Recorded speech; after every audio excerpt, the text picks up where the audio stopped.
We have a couple of announcements to make. The first is I get to announce there's a special called audit committee meeting on Thursday, June 9th at 5 p.m. Audit committee this Thursday, 5 p.m. at the future City Hall. Those that weren't on the audit committee were happy to hear that they don't have to go. That's it. All right. Next up, I'm going to call on Alexandra Thurston and Cannon Henry. They're going to talk about activities for the city's Juneteenth program. Come on up.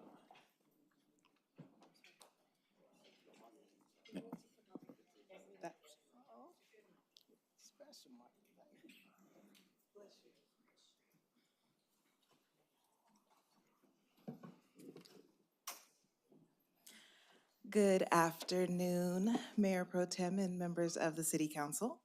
My name is Alexandra Thurston. I'm the chair of the City of Fort Worth Diversity and Inclusion Committee and Employee Committee, to be clear. And I have here with me Cannon Henry, the committee member representing the Transportation and Public Works Department. The mission of the City of Fort Worth Diversity and Inclusion Employee Committee is to promote a greater understanding and appreciation for diversity and inclusiveness throughout the employee population. The committee, created at the direction of the City Manager's Office, purposefully focuses on programs and special events that highlight and address issues related but not limited to race, ethnicity, culture, age, gender, sexual orientation, gender identity, disability, national origin, and religion, fostering a culture of open-mindedness, compassion, and inclusiveness among individuals and groups, and create an opportunity for dialogue and education. It also makes recommendations related to diversity and inclusion in the workforce to city leadership. Juneteenth. Juneteenth is a holiday that celebrates the anniversary date of June 19, 1865, announcement of General Order Number 3 by Union Army General Gordon Granger, proclaiming freedom for enslaved people in Texas. Additionally, Juneteenth celebrates the triumph of the human spirit over slavery. It honors those former enslaved African Americans who survived the inhumane institution of chattel slavery and celebrates African American freedom and achievement, while encouraging continuous self-development and respect for all cultures. Ms. Lee, along with the help of many others, strives every year to keep and expand the celebration of our Day of Freedom, June 19, 1865, when slaves in Texas found out they were free. Her vision for Juneteenth has grown from a single-day community picnic at Sycamore Park to a multi-day celebration in downtown Fort Worth that includes a parade, breakfast of prayer, honors banquet, Miss Juneteenth pageant, health and job fair, 5K run, art exhibit, golf tournament, gospel festival, food vendors, children's play areas, and much, much more. And last year, her efforts to have Juneteenth declared a federal holiday were finally realized when President Joe Biden signed a bill into law which commemorates the end of slavery in our country. The president described the new holiday as a day to not only remember the moral stain of slavery, but also to celebrate the capacity to heal. To celebrate Juneteenth, the Diversity and Inclusion Employee Committee is presenting a historical presentation featuring dance and vocal performances, including an employee choir, on Thursday, June 16th, from noon to 1 p.m. in the council chamber. Employees can register for this in-person program via Eventbrite. Details can be found on the intranet or in the roundup. And the program will also be broadcast live on Fort Worth TV and the city's YouTube channel, Fort Worth City Hall, for the public and employees who aren't able to attend in person. Thank you so much. Could you hand me? Councilmember Beck. There's a question for you guys from Councilmember Beck. Yes. First, I'd like to answer Councilman Nettles' question. Do we have to know how to sing to be in the choir? And please answer yes. So if all of the things that you listed that we do to celebrate Juneteenth, not just city-sponsored here, but as you listed in the community, if you could send us an email with all of that information, and if there's any associated graphics that you might have or links, that'd be really helpful because I know I would personally like to to help push that information out. Yes, we can do that. Thank you so much. Any other questions? Thank you for your time. Thank you. Next, I'm going to call on Manya Shore to introduce our new Chief Communications Officer.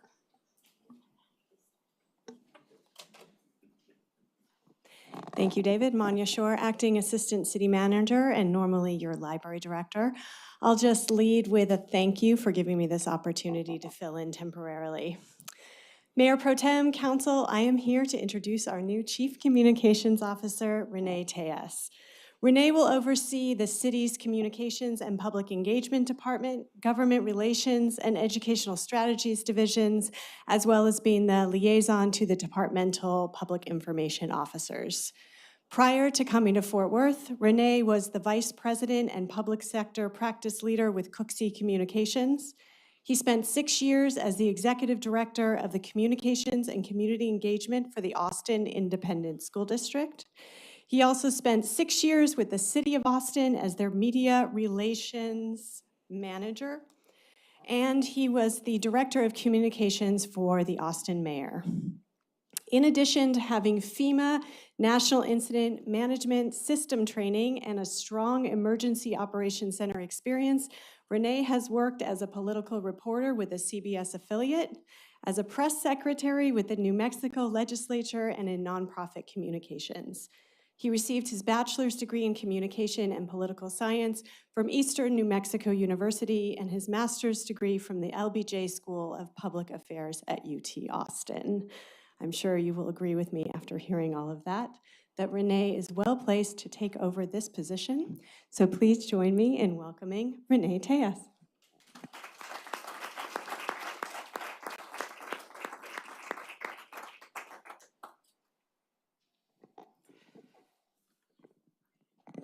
Mayor Pro Tem, council members, Manya, thank you for your work in the interim role and for setting me up for success through this transition.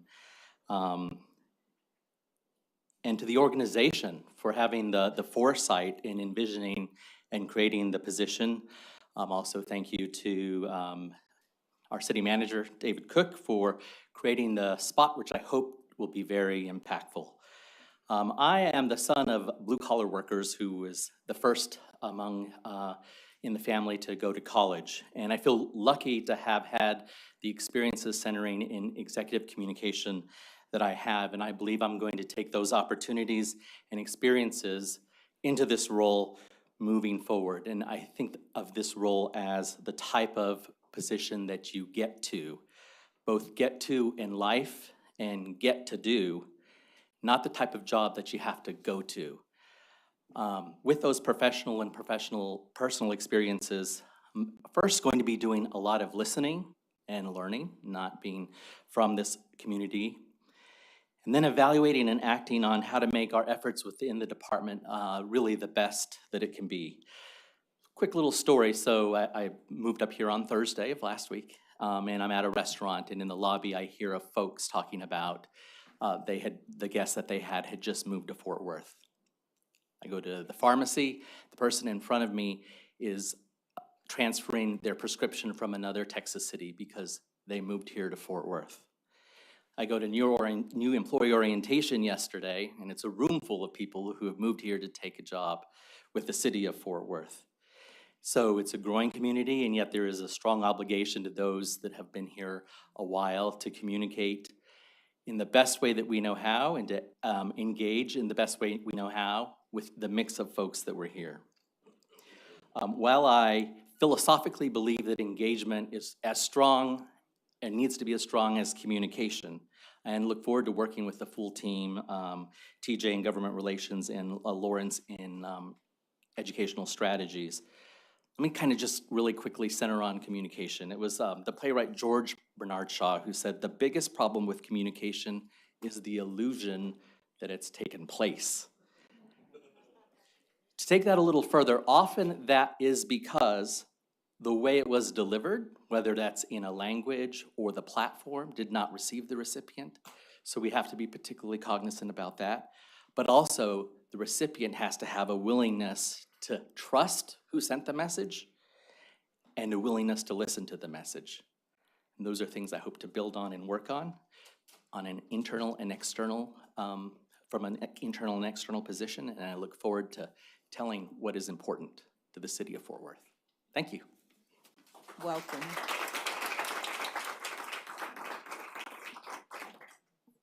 Thank you, Renee, and welcome to the city of Fort Worth. Now we'll talk about a number of informal reports. I think there's 13 of them. Ready? Let's go. The first informal report is on the 4th of July operations and communications. And we've got Chief Noakes and Assistant Chief Homer Robertson available if there are any questions. Gentlemen, I would just come up here. Of course. No questions, David, Yeah. but I would like to hear, for the purpose of the public hearing, what the plan is.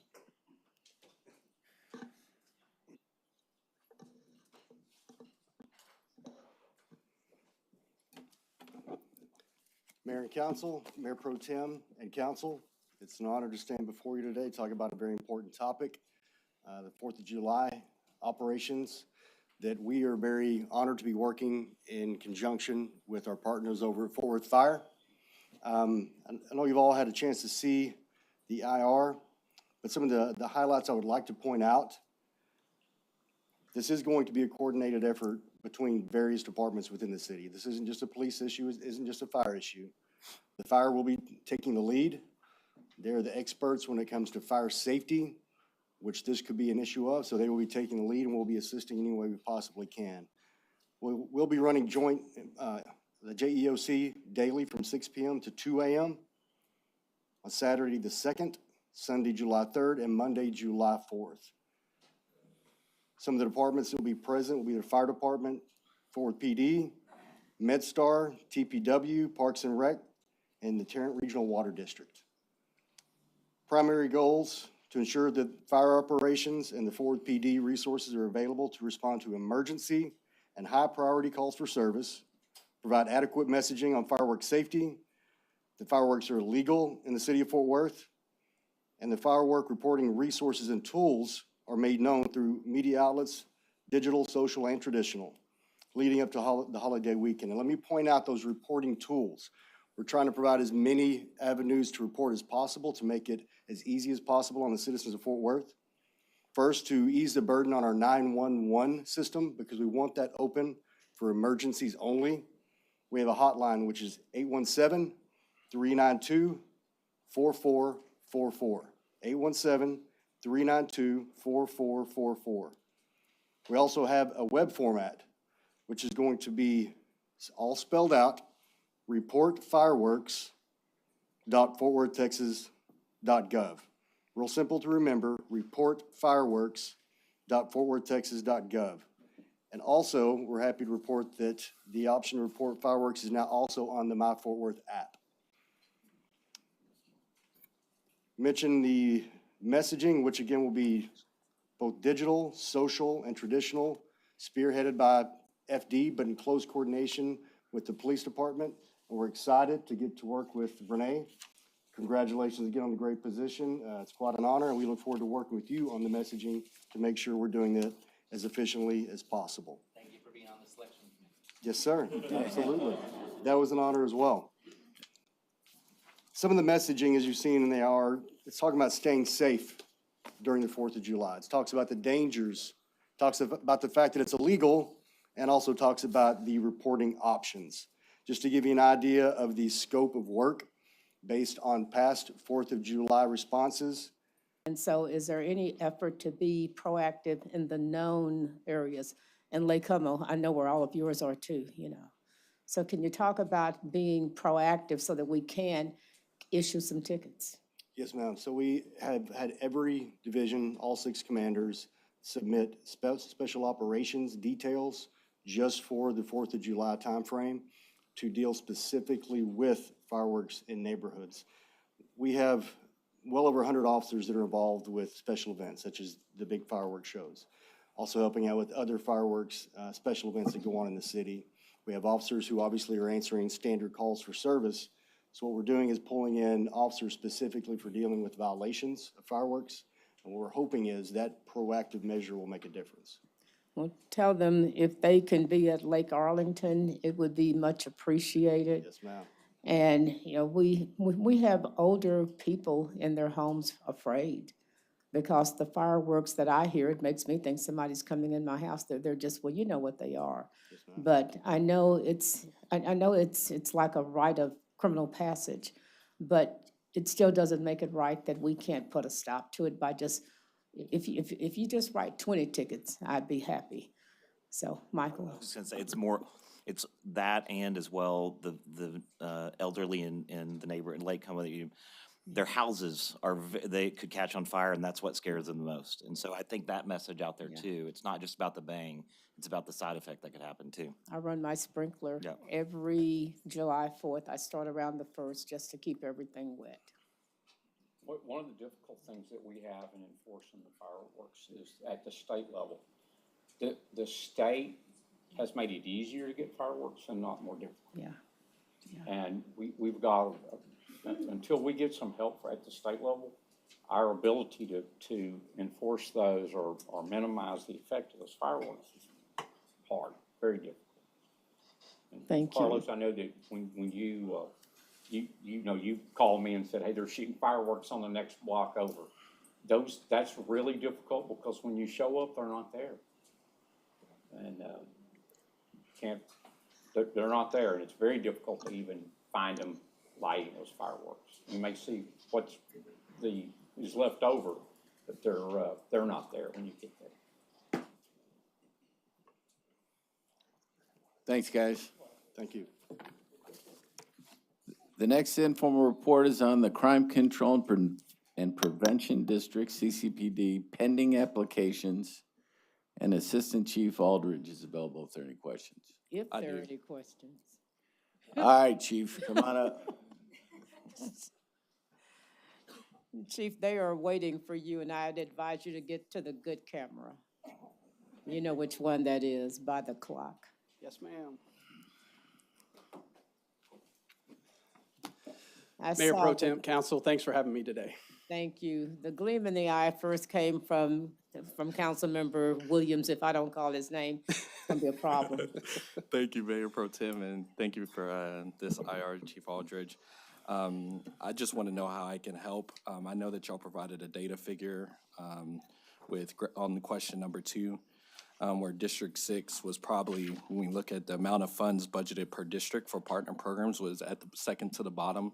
And we know the challenges that we've had specifically with youth gun violence and gang-related gun violence. So I know that part of that process is getting organizations to apply and get them involved. So can you speak just to the challenges and then also what I can do to help in terms of ensuring that our investments match kind of where we're seeing some of the challenges, especially with the issue that I just brought up? Absolutely. So you said it eloquently. It's getting people to apply. We have the dollars there for people to come out and help support some of our crime-fighting efforts, but it's a matter of getting them to apply for those applications.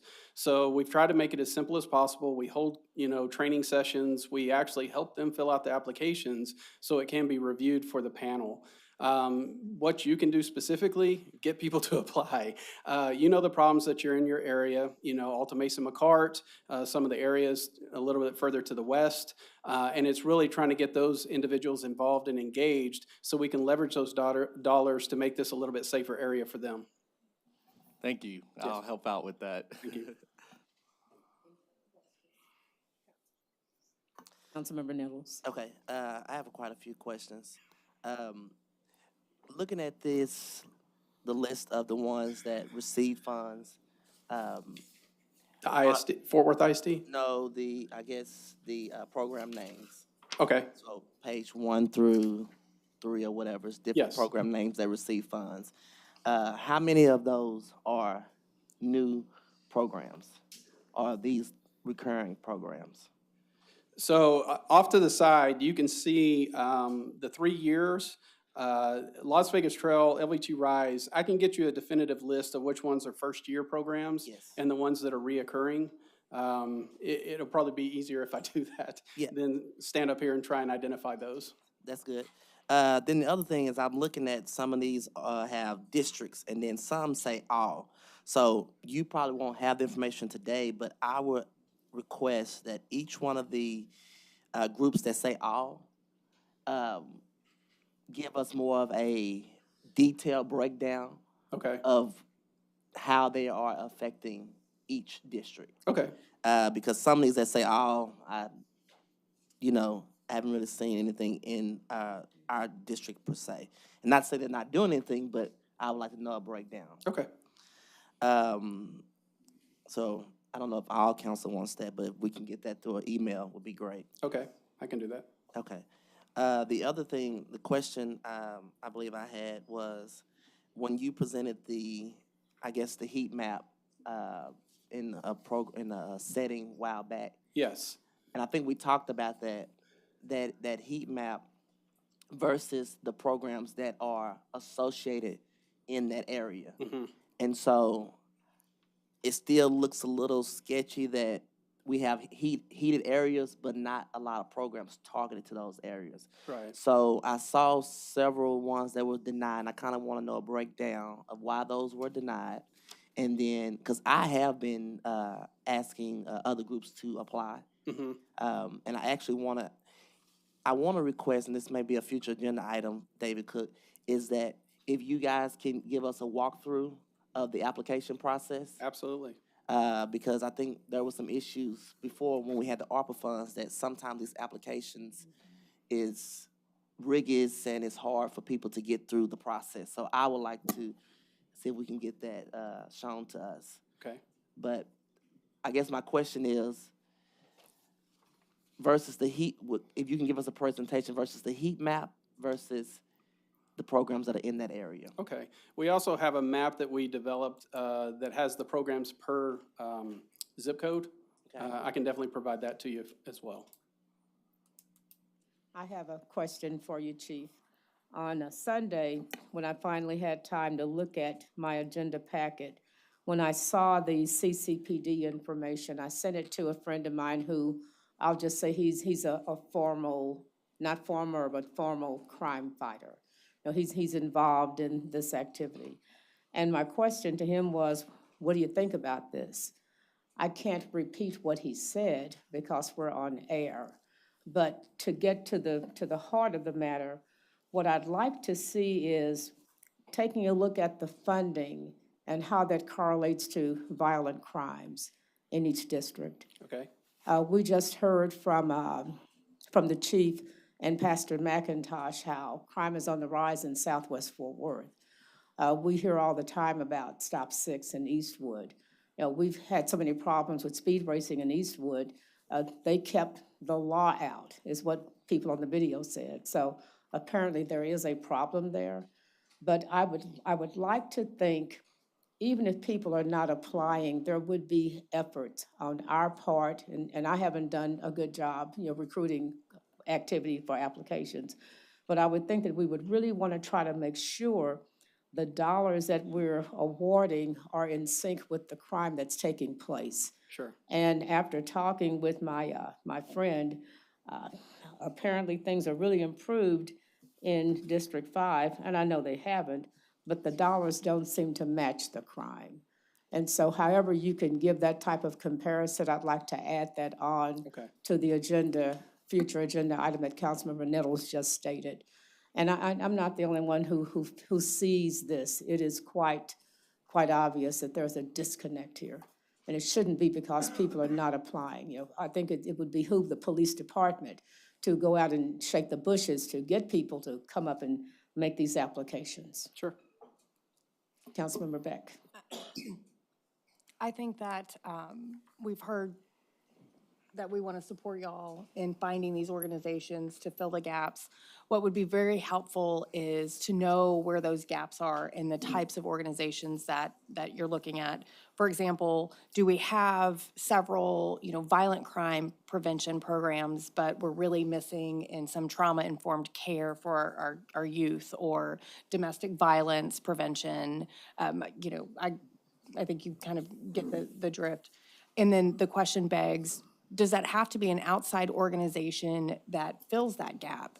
If we have identified a gap and we have done our part collectively as a community to try to to find an organization to fill that gap. I know that's easier because you get to contract out and, but I would like there to be some discussion about, one, identifying those gaps, and then two, if we can't find outside organizations, then what do we do as a city and as a police department to fill those gaps ourselves instead of, I don't want us to find ourselves in a situation where we say, well, we don't have any group that does this and we really need X and we don't have it, so we can't do it. Like, let's create it. And please lean on us for that. And then my question to you is, when I go back and I look at all of the Fort Worth ISD after-school, or not just Fort Worth ISD, but all of the after-school programs, how are those individual schools selected to be part of that program? And then I might have some follow-up questions. And So- I'll just tag on to that, Yes. because one glaring miss there is all the schools in Las Vegas Trail area. Right. Western Hills Elementary, Primary, Leonard, and Western Hills High School. But they're not on this list, but they're obviously, it seems like everybody else is, but yeah. So just, But it, okay. Is the impetus for my question as well. I noticed some schools on here are not on this list, and some of them in my tougher neighborhoods, and particularly some of my failing schools aren't on this list, so. So I might be able to answer a question a little bit, because the list of schools that we have are what are funded by CCPD. And there are a lot other partners for after-school programs with Fort Worth ISD. In fact, the dollar amount's about $5.2 million. And so, I mean, I can work with our finance people to see if we can get a comprehensive list of see what other schools are being funded beyond CCPD. Because I don't want to say they're not being funded, but I would have to go and look back at, these are the only ones that we're funding through CCPD. Right, and I get that there's like Clayton has Yes. programs at several schools, and so there's probably some sort of coverage, but my question is, how do we choose the locations, right? We have all of our partner agencies that are providing some after-school programs, but then we have the list here that looks like it's directly, we're not going through a pass-through agency, but we are funding Right. school. And, right, or, yeah, we give it to Fort Worth ISD, and so who makes that determination of what schools they go to, and what's the nexus for us spending dollars there? So I know it's through an application process. And so it's basically, the budget was determined by an estimated cost of programs, staff, salary, supplies, recipients. These budgets were approved, of course, by city council based on the contracts with CCPD and the ISDs. So, I mean, that's definitely something we can look at. How those are funded, how the money is allocated moving forward. But I know that those were contracts that were in place that you guys were kind of informed of whenever they kind of came about. I guess what I would like to know as part of that is, are we just giving the money to the ISD and they decide where it goes without input from y'all as a CCPD, knowing that Western Hills area is a hot area for crime, et cetera. So what are we doing there with the oversight? If we just giving it to them, then we've got to figure out maybe a better system. So let me find out for sure. Yeah, sure. That's what I think. And honestly, I know that every one of the schools, they have benchmarks or outcomes that we're trying to have them accomplish. We are tracking those, but I can definitely find out, how we determine what schools get what. And Chief, this really underscores the need for this confab that I keep talking about. And the reason why I want to have a meeting with anybody who is getting a crime-fighting check is so that we know we collaborate, we coordinate, we work together. Because right now, things are happening in silos, but crime continues to go up. And so that's the reason why, and it'll take a bigger table. It may take the council chambers, but I promise you, we're going to have that meeting. School districts, United Way, whoever is giving away crime-fighting money, we need to be together. This is a regional effort, and I'm not angry with you, but I'm just very passionate about this because I keep seeing people get killed. And so the idea that there's money out there, going out there, we all need to look each other in the eye and just say, what are you doing? Is it working? How do you know it's working? Or are we just cutting checks? And so that's the reason behind why I want to see this confab take place. I appreciate your passion without a doubt, because in all honesty, there are a limited number of dollars. We know that. And so we have to be efficient with the resources that we have. And it's really important that everybody is going in the right direction instead of just doing their own thing. I agree with you 100%. Thank you so much. Any other questions on this topic? Thanks, Chief. The next informal report is on fire collective bargaining agreement amendment related to the Juneteenth holiday. And Deanna Giordano is available if there are any questions. I do. All right. What's that? Yes? Yes. Deanna?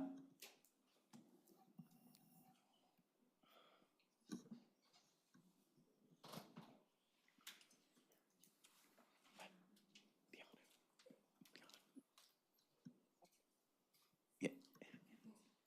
Deanna Giordano, HR Director. So, hey, Deanna, thanks for the IR.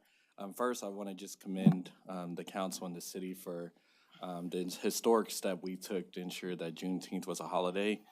I guess this is just more of a comment that for management and also maybe for the HR team, but I recognize that with that action that we took as a council, that it required us providing an additional benefit in terms of an additional day.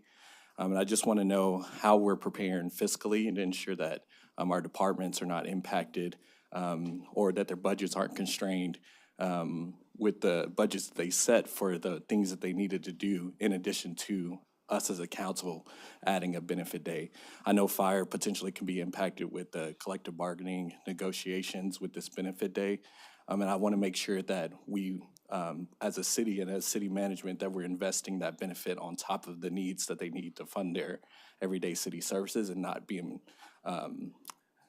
penalized in a sense for us making a decision to celebrate this historic day and ensure that that budget can meet that benefit. I got this one. So that holiday was in the budget. So it's already been accounted for in the budget. And the reason for that is we're not going to do things that separate employee groups, right? So a holiday that's there for general employees is going to be there for police and fire. Management does not practice in divvying up employee groups. Thank you for that. I think it's an important thing to highlight as we move into budget season to just make sure that the vote that we made doesn't impact the budget. So thank you for that explanation. All right, next up, we have an informal report on the final results of pricing bonds with the 2022 debt plan. And Reggie Zeno is available if there are any questions. Yeah? Reggie? Quick summary? Oh, there he is. There we go.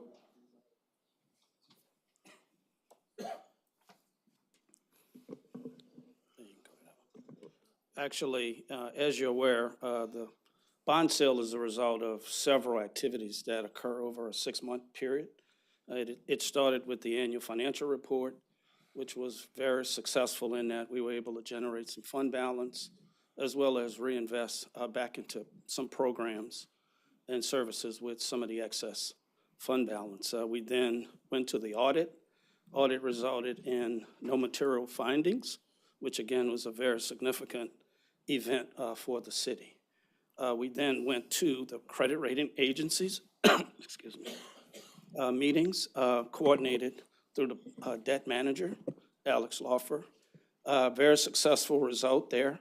We were able to upgrade the status, actually the outlook status, which we then took all of that information and then began the bond sale process. The bond sale itself was very successful. We entered the market in very turbulent time with the Fed's increasing rates probably a month before we entered the market, but ultimately very successful with the bond sale. And Alex can provide any further details.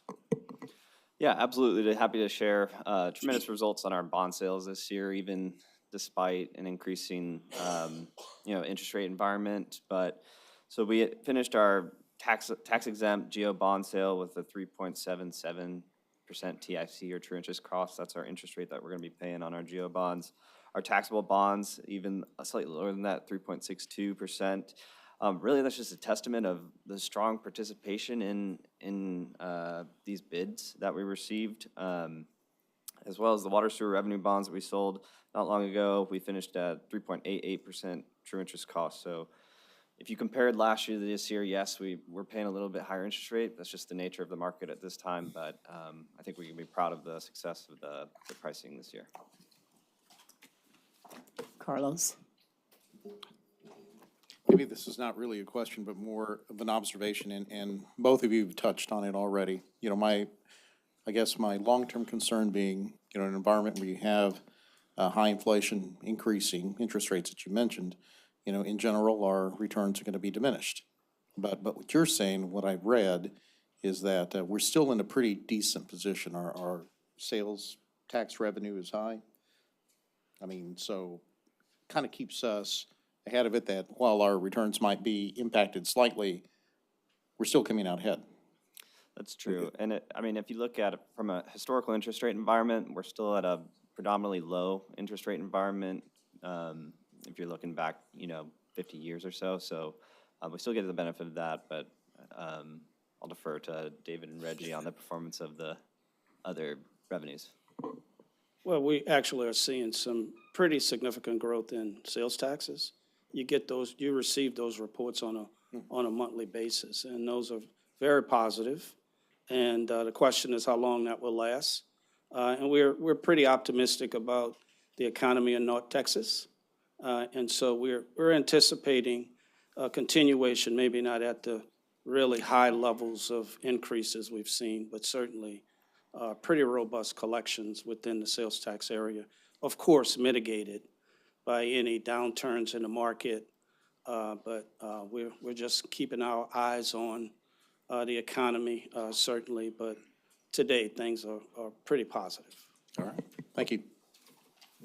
I just wanted to comment if I could. I was I witnessed, I should say, part of the bond interview process when a couple of the agencies were in. And, I just want to compliment you, Reggie, and David, as well as leading that process in selling our city. And this is a fantastic result.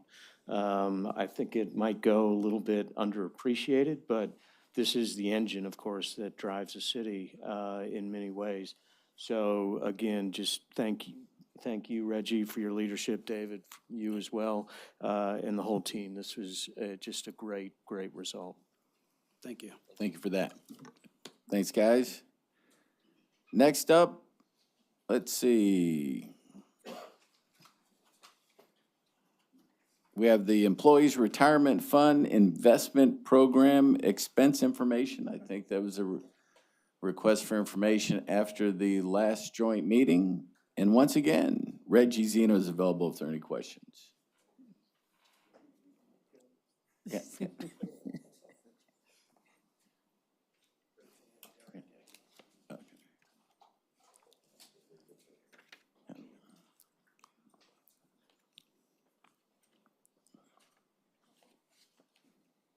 Same suit, different guy. Yeah. So, hey, Mayor Pro Tem, Council, thank you. And we're here to answer any questions. I'm Derek Dagna. I'm the Chief Investment Officer with Fort Worth Employees Retirement Fund. And we came here on the 24th of May for a joint meeting. There was a question about some fees, and we provided some follow-up information.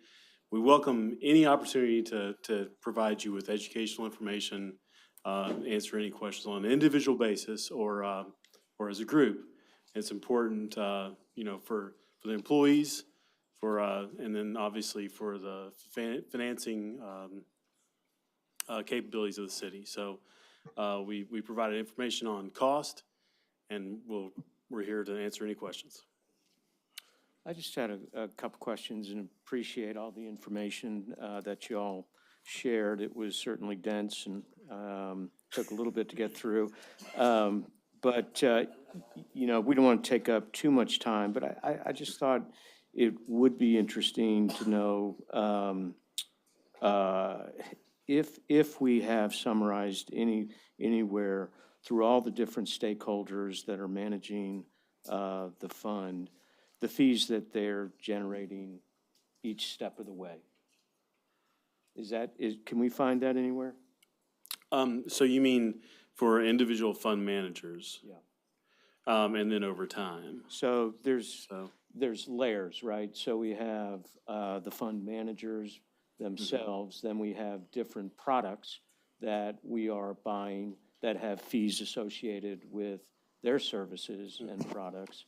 And then we have, and I think this was just another question about our performance fees and the carried interest. I think we should understand what that is. And if this isn't the right format, David, for these kind of questions, that's fine.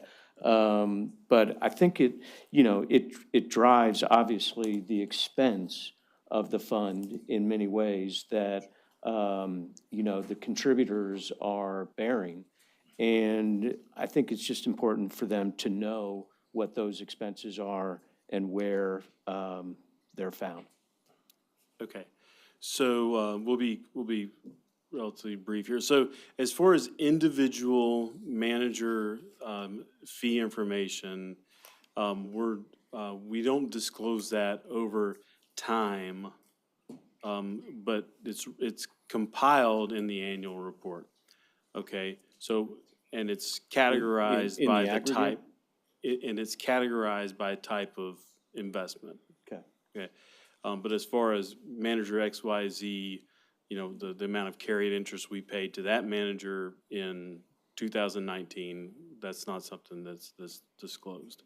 And why is that? Why is that not disclosed? There is the disclosure is made in accordance with guidelines from the Pension Review Board, and so that's the guidance we have. That's how we report it in our annual report. Okay. So I think it's also important to know that much of this is regulated, right? Coming out of Austin in terms of how the fund is managed. Is that correct? How the information is reported on fees is regulated coming from Austin. Correct. So I'm not suggesting we're not revealing anything, or you're not revealing anything, because it is regulated. That's correct. Correct, okay. And so just quick question lastly. In the performance fees and carried interest, which is obviously, if you look at the investment manager fees, the year-end statement, is significant. So sure, that structure, again, that is one regulated, is that correct? I don't know that regulated is the right term. I mean, it's the disclosure of the information is regulator required, right? But the fee is not something that's regulated. Okay, so is it the case that the Board of Trustees for the retirement fund would negotiate on behalf of the fund the structure of those kind of carried interests? That's a great question. Yes. So there's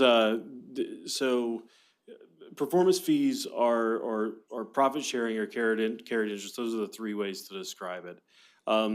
They are connected to certain types of investments, usually real estate investments, private equity investments, investments with hedge funds. Those are the three primary common types of investments. Those are a success fee, in other words. So the higher the fee that you pay there is not necessarily a bad thing or a good thing. It's all dependent on the size of the program and how well the manager does. So is that helpful? It's in other words, we have an agreement to share the profits above a specified level. So if the manager does really, really well, they'll get a share of the profit. If they do very poorly, they'll get nothing. So in other words, it's like a success fee. For sure. And is that modeled after any other city's retirement fund? Is that unique to us, and that again is negotiated by the trustees? It's very common for institutional investors, for pension funds, So almost every pension fund, very few pension funds do not invest in real estate, private equity, or hedge funds, or things like this, where they have these arrangements with managers that include this mechanism, this success fee, this profit-sharing mechanism. And it's the percentage that I guess I'm digging at, and what that split is that the board negotiates, right? The split is typically 20% of the profits over a specified return. That's very common across the industry.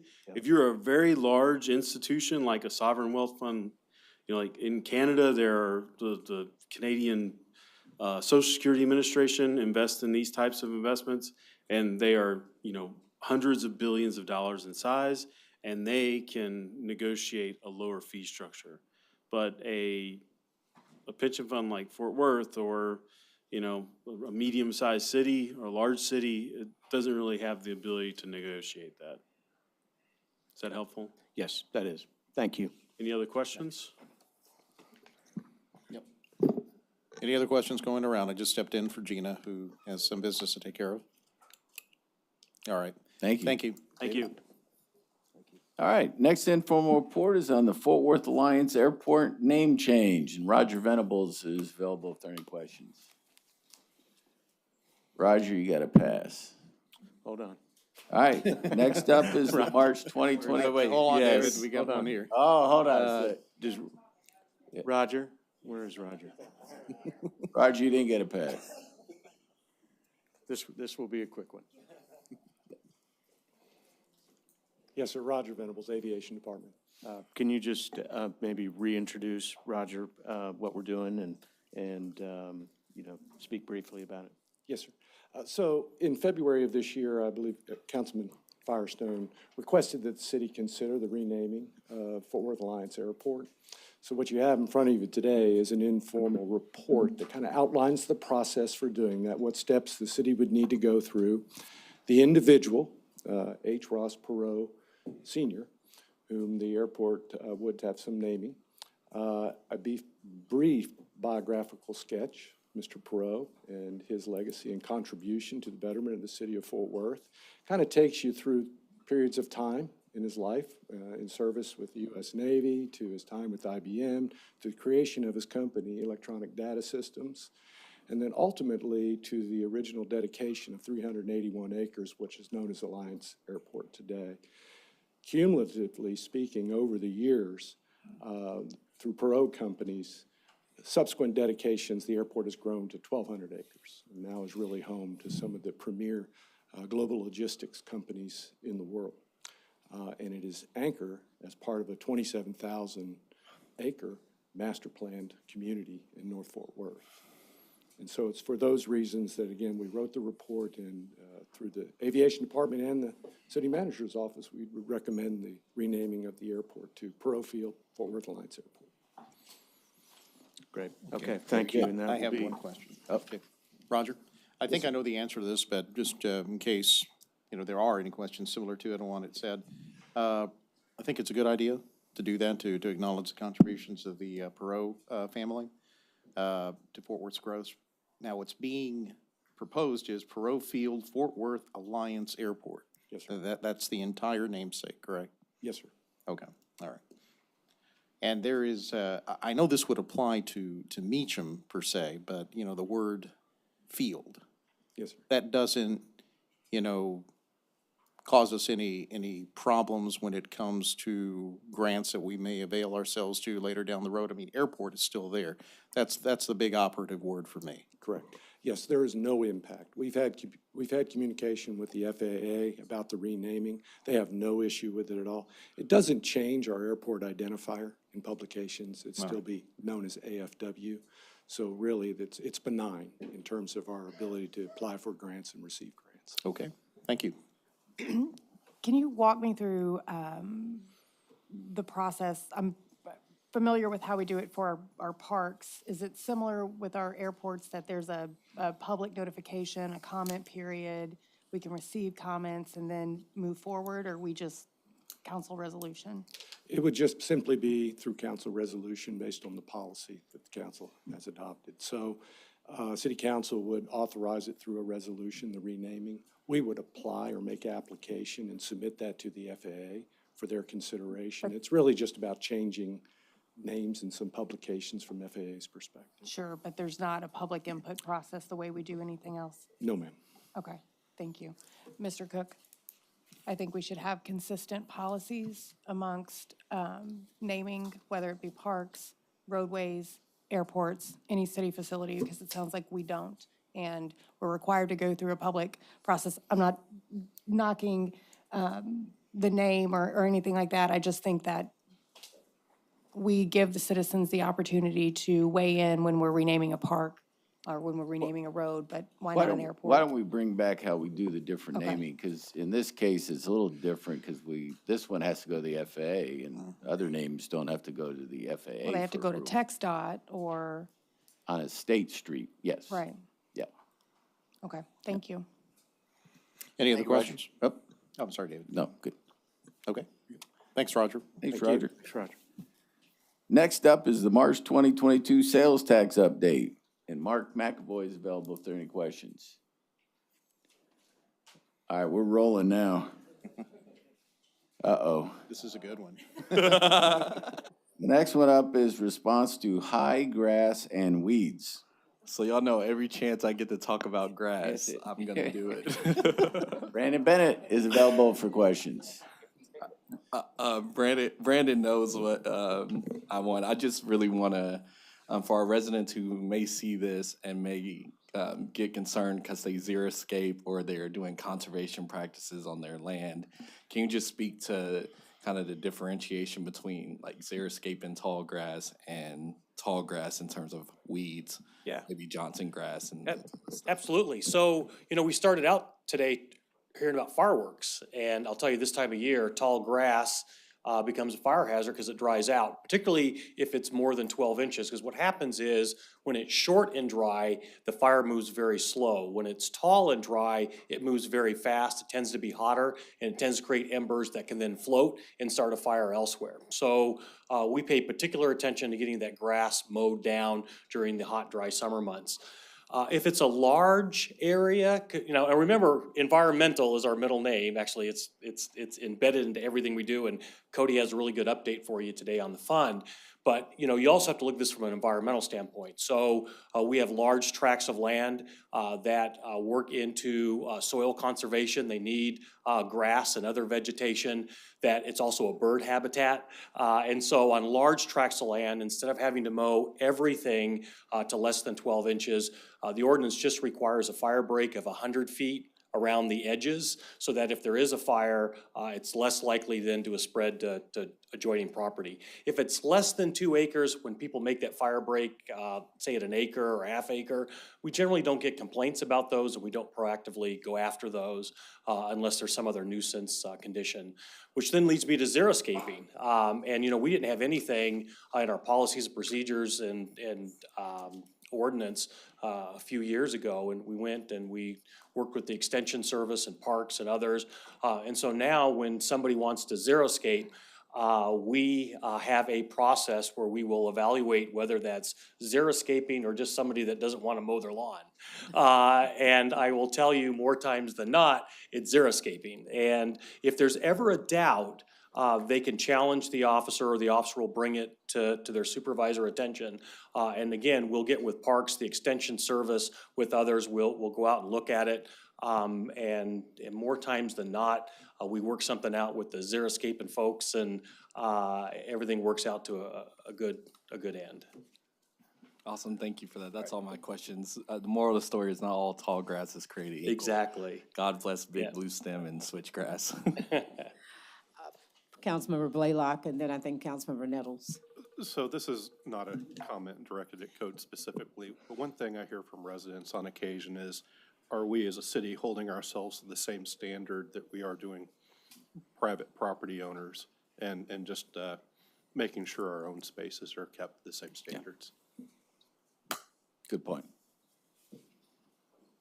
So I had a couple of residents call a couple of months ago about high grass. And so I know that we have a schedule, but what do we do when we have complaints and they're not on the current schedule to be cut?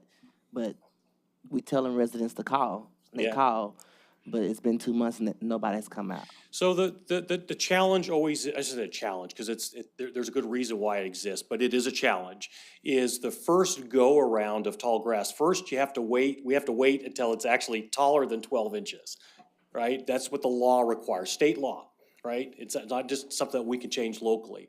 So we have to let it get above 12 inches, and then we have to go through a notification process to let the owner know, give them time to correct, then notify the contractor, give them time to mow. And then what happens is if we mow it, then it's assumed we're probably gonna be mowing it all summer long, and it goes into a mowing schedule that just automatically generates a mow ticket to the contractor. They come out, they mow it, and they keep it mowed throughout the summer.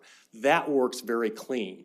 But we always have that challenge in the first part, the late part of spring, first part of summer, getting the lots mowed in a timely fashion, because depending on the type of grass, like Johnson grass will grow 10 feet overnight, particularly in your part of town, that there's a lot of grasses that tend to grow fairly quick.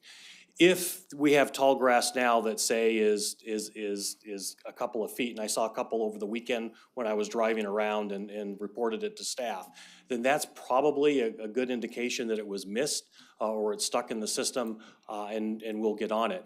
We also expect our officers this time of year that they should be out going proactively in the neighborhood, looking for that really tall grass, because if it's 2 feet or taller, it's something that hasn't been reported yet. So I can get back with them, but I would encourage everybody, if you're in doubt, make an extra call, use our app, the Fort Worth app. That's one of the items in there. Call me directly. I'll go out and personally look at it, because, I don't like tall grass any more than you folks do. And certainly the people that live next door to it, they don't like the bugs and snakes and everything else. Okay, so I have a follow-up question. So you kind of outline the fact that you get the call, go out there, notification to whoever the property owner. Did we tell the resident who called what the outline was? If they leave us a email address, a telephone number, some type of contact information, my pet peeve is we should be calling them back 100% of the time. If anybody ever hears that we didn't get back with a citizen when they gave us contact data, you can let me know that personal. That's one of the reasons why we try to get it. I will tell you, the last time I checked, it was less than 5% of the public will leave us contact data because they don't want their neighbors to know that they're the ones that turned them in. Even though we don't release that data, there's still a fear that maybe somebody will get that. Yeah, if you don't, and yeah, I'll get with your aide and double check on those cases to see what happened with them. Yeah. You might not want to go anywhere. Next informal report is on managing abandoned shopping carts. And Brandon Bennett is available if there are any questions.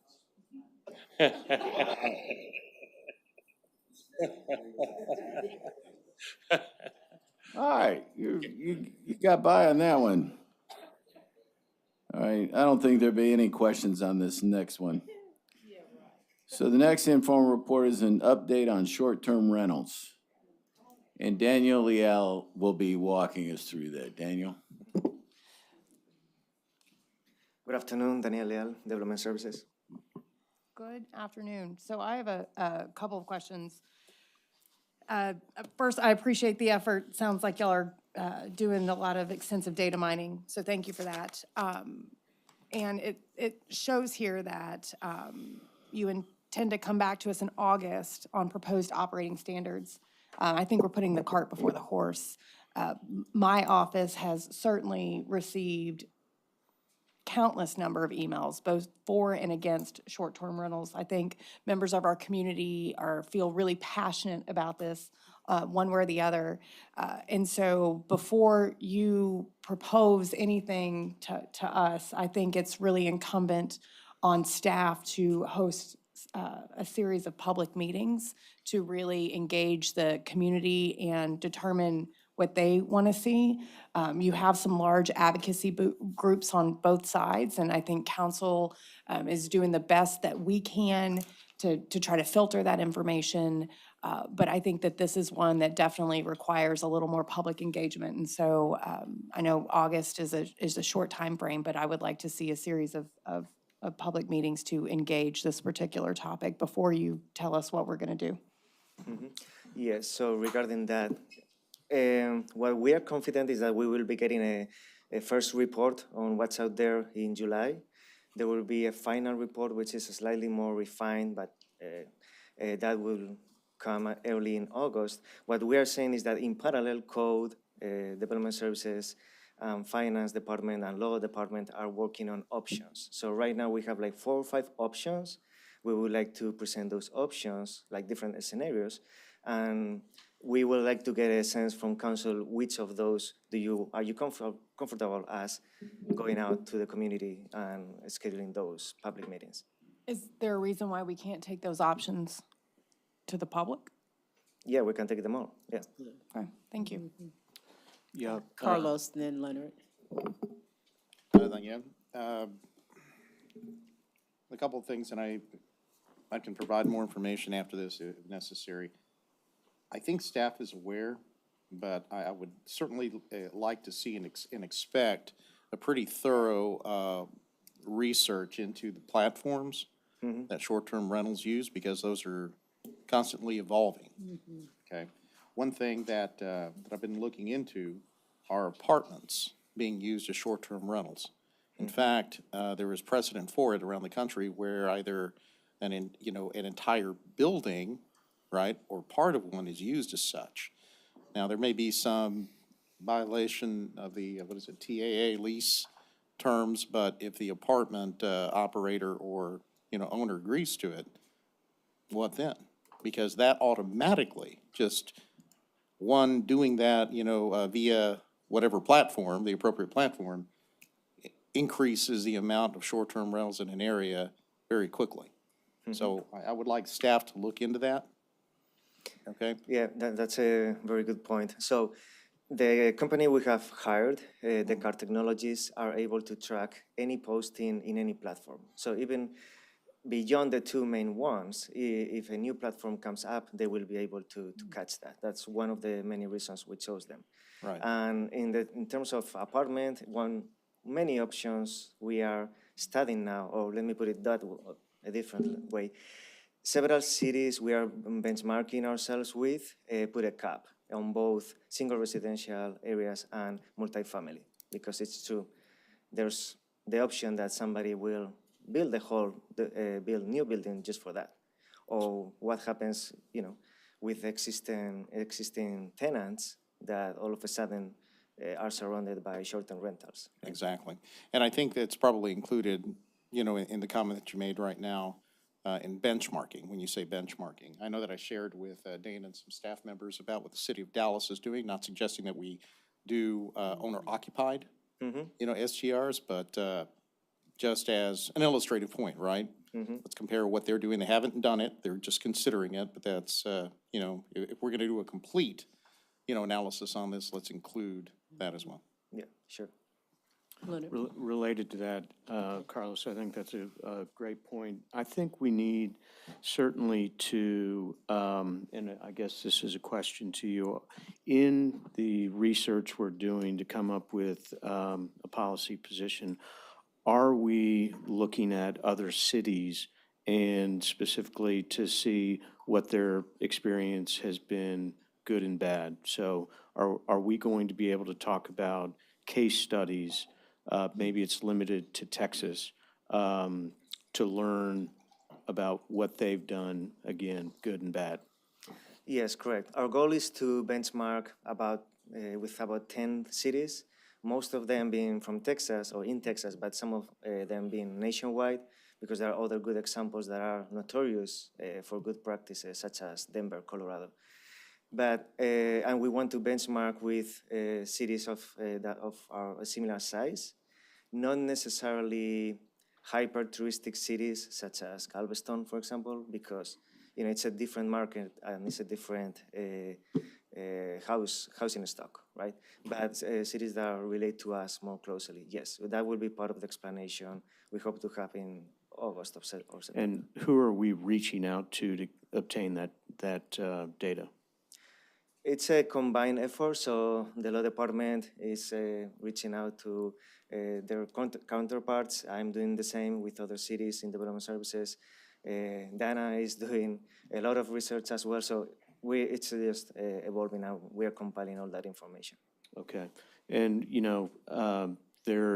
I think we had this woman speak the other night, Jessica Black, and she's with the Texas Neighborhood Coalition. They're gathering a lot of, I think, very interesting data that may be somebody worth reaching out to. On the flip side, the short-term rental group, I think we heard their spokesperson as well. I want to be sure we're engaging them. That gentleman spoke a couple weeks ago. But in that process of case studies and information gathering, I think those people should be included if they're not at this point. Sure. Councilman. I thought just one other comment, Gina, and this has come up a couple times in some recent association meetings. And I asked Dana this question, and I may ask Dana to comment on it if you wouldn't mind. But it's kind of a very simple question about that's framed as this. If I buy a house in a neighborhood and then announce that I want to make it a bed and breakfast, do I have the right to do that? So how are short-term rentals, when they're certainly not owner-occupied or even owner-occupied? So there's two categories I think Dana's going to speak to. What is the zoning for bed and breakfast type of businesses, and how is it different than short-term rentals in terms of commercializing our neighborhoods? Thank you. Thank you, Councilmember Firestone. I appreciate the opportunity to answer the question, and obviously Daniel can answer as well, but since I just emailed your office on this, it's fresh at the top of my mind. So short-term rentals and bed and breakfasts operate very similarly, but currently in our zoning ordinance, they're listed separately in the use tables. So we have two types of bed and breakfasts. We have a bed and breakfast home, which is not generally, it is owner occupied or occupied by the primary resident. So its primary use is residential as the home for that property owner. But then they also have rooms that are available for someone to come and stay, for guests to come and stay. And so there's a whole series of supplemental standards that go along with that. So that type of owner-occupied bed and breakfast home is not allowed in single-family zoning. Similar to short-term rentals, which are also not allowed in single-family zoning. Where it is allowed is in residential zoning is only by conditional use permit, limited to 5 years, or it can be less based on council decision. And that's in two-family zoning, so B2 family zoning, or multifamily zoning. Otherwise, it's allowed in other kinds of districts as well. So that's a bed and breakfast home. We don't currently have the option for short-term rental property owners in B zoning or C zoning or any of the multifamily districts to apply for a conditional use permit. Right now, they can only apply for a zoning change to their base zoning. So say they could do planned development, or they could apply for just a basic zoning change. So let's say they were on the edge of the Camp Bowie district, perhaps they could rezone from residential to the Camp Bowie transitional zone, as an example. So the second category of bed and breakfast is a bed and breakfast inn. That's a commercial operation, so it's not primarily a residence. It's not occupied or, it's not owner occupied. And so that you can also apply for a conditional use permit, but only in our high density residential districts, which would be our D high density multifamily and UR urban residential.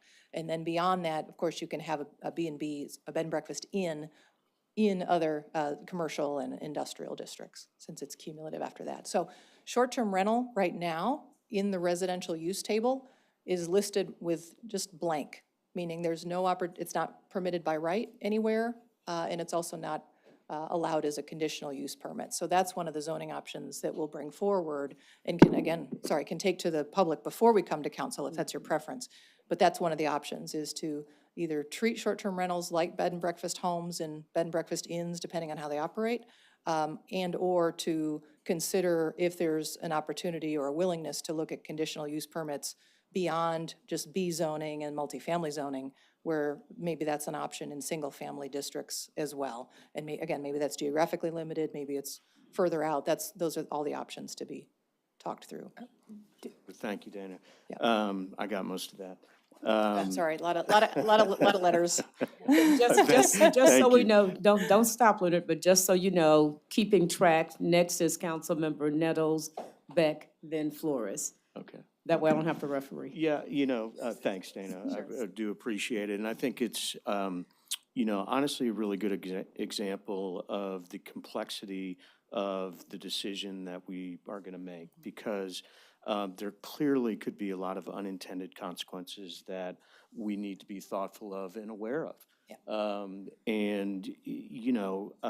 There are examples, I think, of cities that regret the decisions that they've made that I've seen reported because they just didn't get it and they didn't understand this industry that is really behind this in good and bad ways. But so I'm not taking a side at this point. I just think we need to be really, really thoughtful about all the aspects of what we are allowing for or not allowing for. So thank you again for that. I wish you had been around during game room discussions. Chris? Yes, I have a couple of suggestions. One of the suggestions, as Beck was talking about, going out to the community. But the other part is that we have really been a very involved council. And so I think reaching out to our offices and getting some of our feedback before, because you stated that you have 4 or 5 options. Well, I think you should try to get some of our feedback, because a lot of us have been talking to residents. Some of us have stayed in Airbnbs. And so I think, so when we go to the public, it's a message that not only we have talked to you guys about, that we may be comfortable with, so that when we get other feedback, we can be at a faster pace than dragging this along. The other suggestion is, please don't just only consider entertainment areas or entertainment districts, because we're gonna get into a problem where if we do that, then we put a lot of these in concentrated areas, and that's not fair to those residents. And when you have to think about people who want to stay in short-term rentals, they're coming to stay for a purpose that's probably 5 or 10 minutes from where they're trying to go. So it's not always the stockyards. It's not always downtown. It could be the Dallas Cowboys Stadium. So you have people staying in the South for work. And so my suggestion is that whatever we do, that is citywide and not concentrated in only entertainment areas. Because I think that's what some of the fear is for a lot of residents. Yeah, make one comment on that, and I think Chris is absolutely right, because one of the things I think that some reporting has shown is that when we have, cities have short-term rentals in certain areas that aren't entertainment district areas, it's negatively impacted the schools, because their companies or individuals are gathering or purchasing those homes, and families are leaving, and there's a real negative consequence to the schools. Member Beck. Yeah, so thank you for just teeing this up nicely for me. The Fort Worth Star-Telegram recently ran an article about the percentage of homes in Tarrant County that were purchased by corporations or entities and not individuals. We have a real housing situation on our hands. We have a skilled realtor on council who can tell us how quickly things are going on and off the market. For those folks trying to buy homes, it's pandemonium. I mean, you have to oftentimes come in with a cash offer because they're competing with 50% of the market that are corporations. I think given the current housing situation that Fort Worth is in, this recent reporting, I would like when you bring these options to us, and when you talk about the unintended consequences and some things that both Councilman Nettles and Councilman Firestone brought up, I want to know what impacts this could potentially have to our residents and our housing market and our schools. I mean, I think it's for us to make an informed decision, we really need to understand what it's looked like other places. And I know there's cities that have banned them completely, and there's some that have let them free for all. And we want to see what those impacts are, not just to the zoning, but to the city as a whole. Carlos. I just wanted to clarify my prior point to make sure that it's understood, especially by staff. You know, when I bring up platforms and my request to research it thoroughly, I would like that to be put in the context of considering possibly how that might be regulated in our ordinance, okay? Because some of the things that we've been learning, you know, and hearing from in light of investor groups, it's been mentioned before, buying up a lot of the properties. There is at least one platform that helps organize investors to raise funds to buy up single-family homes. And if we don't look at that, you know, we're not going to be doing much of a service to our ordinance. So, and I can give you more details about that and what my research has yielded, but we need to look at that.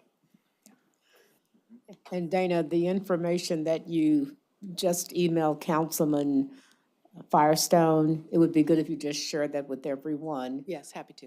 Okay, I think that'll be And good. what I might suggest, so maybe in lieu of us obviously waiting till August to bring you zoning options, one thought, and I want to test the room, is if we get a chance to touch base with some of you individually, we could do an IR for your next work session and then do some public meetings about those options in that IR. Is that an okay approach, or? I think that's good, but I do want to stress the importance of the recommendation from Councilmember Nettles that you touch base with each of us. Yes, before we present any options. Yeah. Sounds good. David? All right, thank you.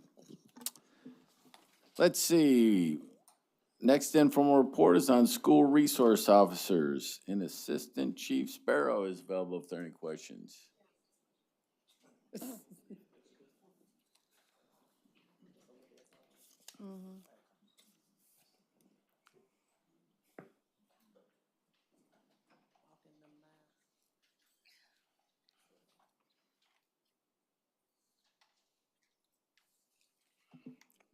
Good afternoon, Mayor Pro Tem, City Council, and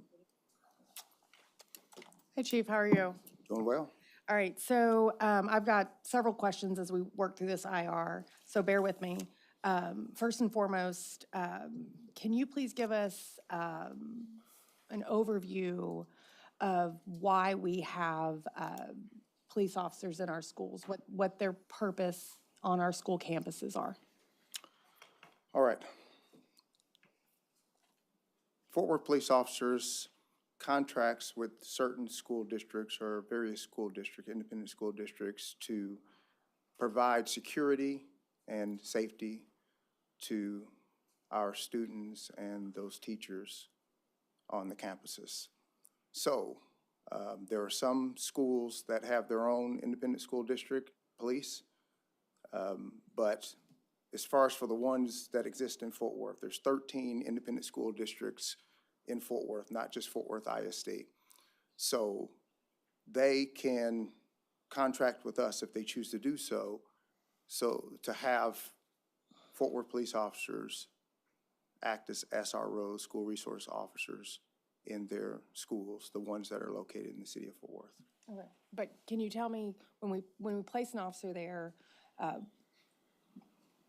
really define their role for us? Are they enforcement? Are they prevention? You know, we've had plenty of briefings on what our MPOs do, and we have a pretty good understanding of their roles and how they operate, but I don't think that we have the same for the SROs that are in our schools. And so can you shed a little light on that for me?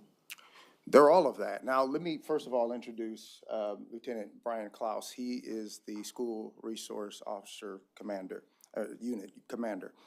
But school resource officers, they're all of that. They are there to enforce now. Obviously, I think it was back in 2011 or sometime around there, 12, may have been later. An ordinance was passed where we don't actually enforce Class Cs. So what they'll try to do is they'll try to get the schools to handle the Class Cs. So the only time that we are involved in a Class C, like if we see a fight happening right in front of us or something like that, we'll break it up. But if the school calls us to handle those, we'll handle them. We'll work with them, but we're not going to issue any tickets or anything like that as far as those particular things. Now, if it goes up higher to a Class B or above, then we'll get involved in that. But we're there as kind of like a liaison between, the police and the schools. Now, understand we are contracted by the schools, so our SROs, they actually are police officers, and they answer to the police officers, but we work in conjunction with our schools to make them safe. Okay. So sometimes they act as mentors for the students and things such as that. Sure. My SRO certainly kept me out of trouble at Southwest, so I appreciate that. Can you tell me where, and this is a tough subject, I think, for most of us at this table, but I want to talk about violence prevention and what, if any, training our SROs get when it, and what procedures and policies we have in place should the horrible event that we saw in Uvalde happen here in Fort Worth. Are they meant to be protective in that way as well? I'm going to let Lieutenant Coss handle some of this, but understand that our SROs are some of the best trained police officers on the force. During the summertime when they are out of school, now when they're in school, they're expected to be there, they're expected to be at their schools. We're limited on allowing them to get off on vacation and things such as that during that time because we want them to be present in the schools. The schools actually pay for part of, and that's the contract agreement as far as for their services, but they are well-trained and they go through much training during the summertime and they actually offer some, so I'll let Lieutenant Klaus Yeah, if handle you could some. give us just an overview of the unique training that our SROs get as opposed to the general police officers. Just like all Fort Worth officers, they all have the de-escalation training and they're all certified mental health peace officers. So they've gone through extra training to make sure that they're able to identify students who are maybe in crisis or something like that. But then additionally, they all go through the alert training, which I think I saw something about on the news where the governor is suggesting that to all the different departments. But that's rapid response training for active shooters. We actually have 4 of our SROs who are certified as instructors for that. So in our standard operating procedures, it's written in there that every SRO will go to that alert training every summer. So we're scheduled to do ours at the beginning of August. And what that is scenario-based training where they'll go in and practice going through clearing schools, securing, saving students. And we also have some parts of that we'll do with trauma, triage and treatment of trauma and things like that. So we practice all of that every summer in addition to the other trainings that they receive. Okay, thank you. Next question is, how do you determine what kind of collaboration or communication is allowed between our SROs and our administration? So for example, we have a student that gets in trouble, maybe it's a Class C, we'll say it's a Class C, and y'all have a policy, you don't get involved in those. At what point can this administration say, hey, this is habitual, what can we do? Can you help us? Or vice versa, if it's a situation where a kid gets in trouble and the administration says, hey, we've really been working with this kid, what can we do? Do the administrators in the ISDs where we have Fort Worth PD have the opportunity to collaborate with and help determine how a particular situation is handled with the Fort Worth police officer? Now, it's not our policy not to handle Class Cs. That's law. That's not something that we can do because of, obviously, they wanted the schools or somebody like that to handle the lower level offenses. But there's collaboration between the administration and the students, as far as the SROs. on what they can do. And obviously, they may bring an SRO in while they're talking to somebody, if they choose to do so. But they usually have a pretty good working relationship. Okay. So then my next question is, when Fort Worth, we split the cost of our SROs 50-50 with Fort Worth ISD. Who, is that salary only, or is Fort Worth ISD also splitting the cost of our benefits and pension and whatnot? Yes. Yeah, it does include pension and benefits, vehicle fleet maintenance, equipment. It's significantly more than just the salary of the officers themselves. Okay, Yes. perfect. And then I have one more question for you, and I think this one's probably gonna be a tough one, but I would like a real and quite a frank response. It seems that we have had several ISDs that have opted to no longer use Fort Worth PD as their SROs and have either chosen to use a different agency or create their own. Why? I don't see that as a negative on Fort Worth PD. Some ISDs just want to control their own police force. Like Crowley ISD started their own ISD police back in 2021. Eagle Mountain, Saginaw, they're planning on starting their own ISD with one of our former assistant chiefs here, Charlie Ramirez. Some of them just want control of their officers. They can do a whole lot more as ISD police. They can enforce house rules. When we can't enforce house rules, all we can do is enforce the law as police. However, some of the other side of that is that they have to, I mean, it's very expensive, and you have to handle the training, and obviously some of the better officers will actually come to Fort Worth PD because we pay better than most of the surrounding ISD police and things like that. So a lot of them, so Fort Worth ISD, when I was the commander over the school resource officers, they did not want to do this just for that, and that was one of the stated reasons that they said they didn't want to do that, is simply because of all the trouble that you have to go through to do it, but at the same time that their officers may not be of the same caliber of Fort Worth PD.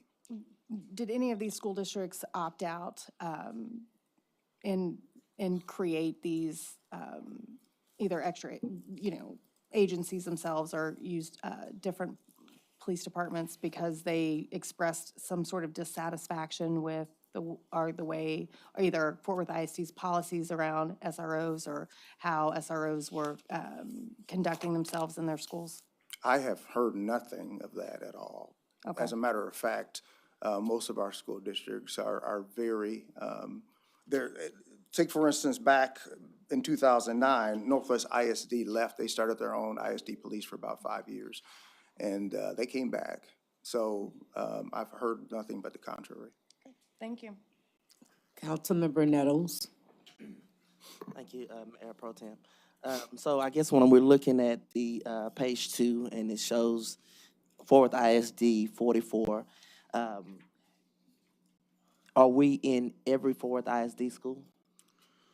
We don't staff any elementary schools but as far as high schools, there's, in many high schools, most 2 officers, middle schools 1 in most cases. You want to add to that? Yes, Kristen. So at every school in Fort Worth ISD, well, high school and middle school. Why do we don't do elementary school? It's not cost effective, and just about there's I don't know of any large agency that does elementary schools. We recently did a price projection of how much it would cost to cover all the Fort Worth schools, and it's like $80 million. It's just not cost effective. So are the SROs only there for fights within the school? Or are they also there to protect outsiders from coming into the schools? Both.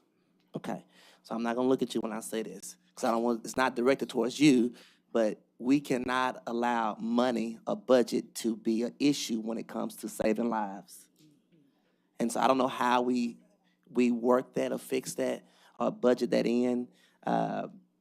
With just the recent tragedy, wasn't a high school, wasn't a middle school, it was elementary school. And so we're at a state now in time of life that we can make a decision for a path forward. And so I would say we need to consider if that's working with the school districts, that's working with our budgeting, whatever funds that we have, to make sure that we can start staffing at the elementary schools. Although they might not be, they're just there to protect from outsiders coming in. And so I think that's very important that we do that. And one more thing on that, we would have to add over 200 more officers. I don't care if you have to add 500.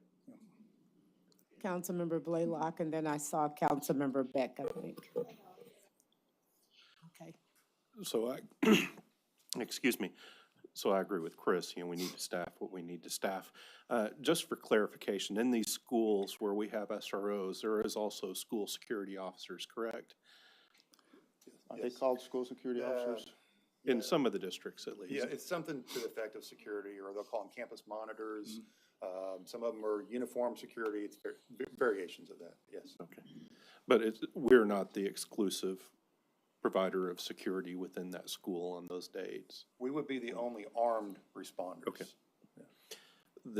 I guess the question I have is similar to Chris's. We have the big ISDs here. We have the Lena Pope home. What's our situation around the various charter schools throughout the district, throughout the city? Charter schools, we don't staff charter schools at this time. So I guess they can contract with us if they wanted to, but we don't charter. Do we staff any charter? We don't, so. We have like the leadership academies, like Fort Worth has leadership academies and things like that. We'll staff those, but nothing That's still considered outside. Fort Worth But ISD. it's still, yeah. But it's FWAFA, Fort Worth Academy of Fine Arts? No. Still Fort Worth ISD. I think to add some context to the discussion, we at least need to have a conversation with Fort Worth ISD administrators to see, what their thoughts are on us coming into elementary schools, just as a courtesy, since it's their house, not ours. And that's something we plan to do. We Okay. plan to meet with each one of the superintendents of each of the ISDs, the 13 ISDs that staff. That's in our city, and talk to them and have conversations about how we can better I can't support see them. that far. Chief, did you have something? Chief. Yes, unless there are other questions first, I don't want to interrupt. If not, one thing I want to make sure I point out is, as Assistant Chief Sparrow was touching on right there, we are reaching out with something we've drafted in conjunction with the mayor, with City Manager David Cook, and with the Fire Chief Jim Davis as well, to reach out to all 13 leadership teams for all 13 ISDs within the city of Fort Worth. Because you're right, council member, dollars should not affect the safety of our children. Number one priority for the Fort Worth PD is safety. And there's no group of people within our community that's more susceptible, more innocent, more need of protection than our children, our babies. Absolutely. Priority number one. I don't want that to be understated in any way. I appreciate so much the presentation, gentlemen, and they gave some great figures. What I want you to know is it's not just about numbers, we're talking about lives. We're talking about students, and we're gonna do everything we possibly can in the city of Fort Worth to make sure what has happened in other areas does not happen in the city of Fort Worth. I share your passion, sir, and we're doing everything we can to think outside of the box, to think of new ideas. I wish I could come today and tell you we have all the answers. We don't, but we're looking into it, and we're gonna work with every stakeholder we can to make sure we have the best possible outcome in Fort Worth. We hope to set the best practice for the nation. And Councilmember Nettles has a suggestion, as this being an agenda item, you want to elaborate on that for the joint meeting? Yeah, so I think we have a joint meeting coming up with Fort Worth Council and School Board. And so I would ask if we can add that as a presentation of how we can be more effective into the elementary schools. That's a great idea. We'll connect with your office on that. All right. Councilmember Williams. Thank you, Mayor Pro Tem. I share the same sentiments as Councilmember Nettles. I also want to celebrate, and I don't think this is a fix by any means, but I want to celebrate some of the MPOs in our in District 6, one in which was posted in front of Oakmont Elementary during a school day just on his normal route. And I was running and stopped and asked him, you know, is everything okay? And he said he was here to show presence and to be here in the event of an emergency. Not saying that that's necessarily a solution, but I know our NPOs are stretched really thin and they're trying to cover some of these elementary schools. So I want to celebrate that. Also at South Hills High School, there was a potential threat of a mass shooting during the same day of Uvalde. And again, the NPOs were the first on scene, and they were able to, you know, detain the student and investigate it further. So I know our NPOs are filling some of the gap with elementary school, even on top of having, you know, sometimes really large beats. And so I want to celebrate the NPOs, but I also want to share that same sentiment that whatever we can do to cover our neighborhood schools and our charter schools especially, I didn't realize they weren't covered as well. I think that's something that we need to consider to prevent future mass shootings at schools. And that's something that we've been doing as far as having our NPOs and our officers, because since our elementary schools haven't been covered, our NPOs actually can go there and they can take up some of that slack. But we also use our citizens on patrol to actually patrol around that area. And especially with the heightened, I guess, hearts since Uvalde, something that we did is we made sure that all of our detectives had their uniforms for that last week of school, so that just in case we needed them, that they could show up. And they made themselves visible. We had captains and we had people walking around schools, just showing a presence so that people can feel safe in the city of Fort Worth.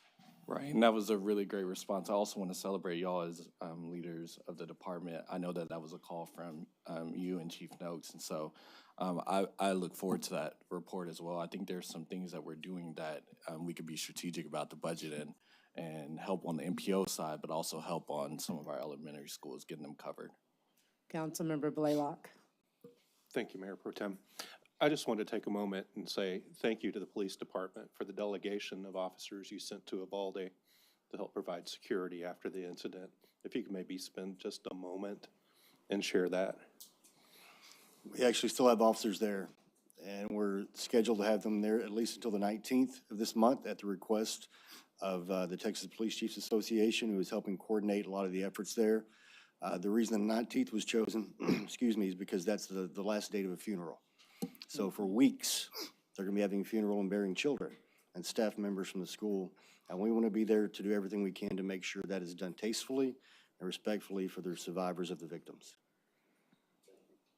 Chief, I may as well say this while we're here. I want to thank you. I'll be showing the pictures next week or so, but the speed dating with NPOs was a wonderful success. You were there, you saw that. And I appreciate the officers changing their schedules to be there. And just the fact that they were able to meet with neighbors they didn't know. And what your commander has done for the East Side, you know, she had no time for a honeymoon. She hit the ground running. We stopped all the crazy speed racing. And I know you're ready again if they come back. I didn't know her father was a cop. And so when she saw people leaving, he called and said, your speeders are going back to Dallas, because we knew that a lot of them came from there. So hats off to the NPOs of this city. Thank you very much. Thank you. Next informal report is on security and traffic management for large-scale events. Assistant Chief Sparrow is available if there are any questions. All right, moving on. Last informal report is on sidewalks, both about gaps and maintenance. William Johnson is available if there are any questions. Sidewalks? Sidewalks. Absolutely. Now, I have a real thorn to pick when it comes to sidewalks and kids walking in the mud. So, Mr. Johnson, I'm not going on the attack. I'll just let you give your report. Hopefully you'll include some of the locations I've given you. Well, the IR really covers how we go about doing sidewalk gaps and sidewalk maintenance. Specifically, the city repairs or has an active transportation plan and prioritize sidewalk gaps over 3,300 linear miles of sidewalk gaps in the city.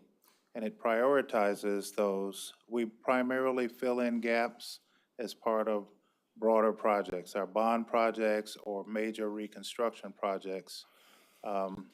And in terms of sidewalk maintenance, we don't have a specific budget for sidewalk maintenance. But in summary, what we do each year, as we get complaints about maintenance, we go out, we investigate them, and we may take money from other activities like road reconstruction or resurfacing so that we can take care of severe cases where maintenance issues have become ADA compliance issues or safety issues. The city ordinances require that property owners are responsible for building or filling in sidewalk gaps as they rebuild or reconstruct on their properties if there are no sidewalks there. In some cases, developers have a requirement, although it's restricted to the property or their adjacent properties.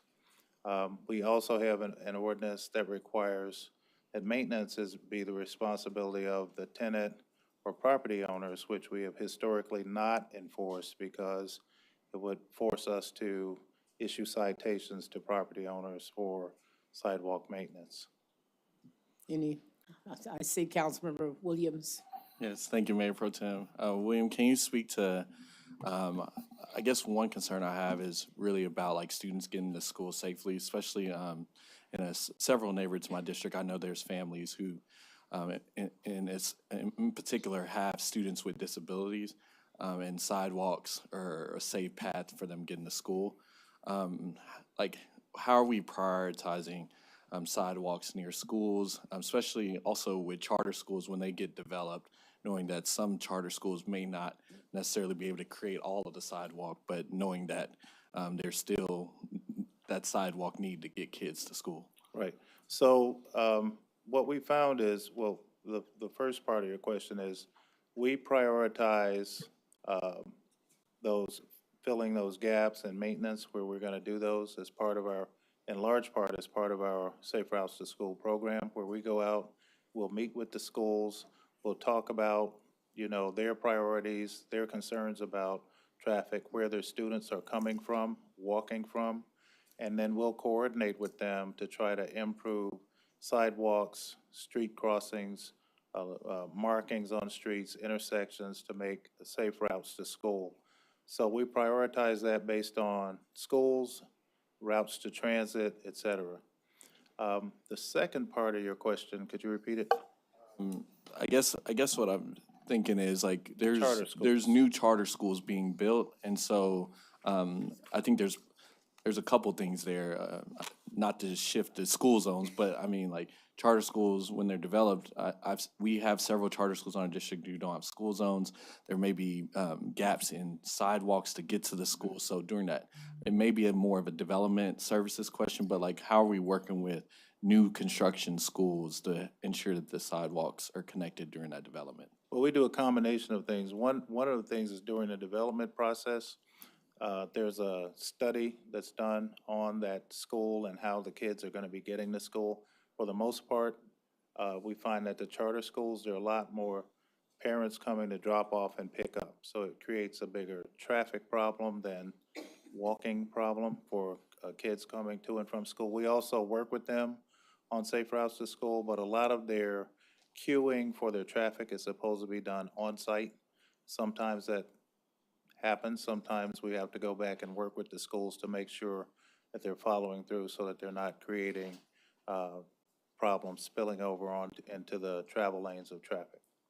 Yeah, and I also want to commend your department because I know y'all worked with our office on a number of instances where even when folks like are driving to school, like at Chapel Hill, for example, they have to park away from the site because traffic's so bad on site, and then they walk across the street. So it creates like a pedestrian issue on a rainy day. If there's not a sidewalk, it could potentially be kind of muddy for the kiddos as well. So I want to commend you as well. The other thing I want to know is like, I guess, in the event where schools are already constructed, are there limitations, knowing that we're coming up on a budget season to where like we have to turn schools down for making those connections, whether it's a sidewalk or crossing walk that we need to consider as we go into the budgeting process? Where schools are being newly constructed, a lot of the sidewalk repair, sidewalk installation is part of the development, the responsibility is part of that development.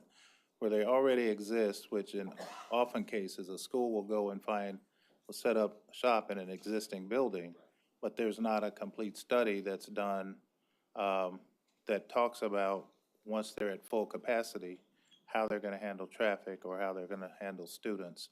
So we do go back and retroactively work with those schools. In terms of budget for those,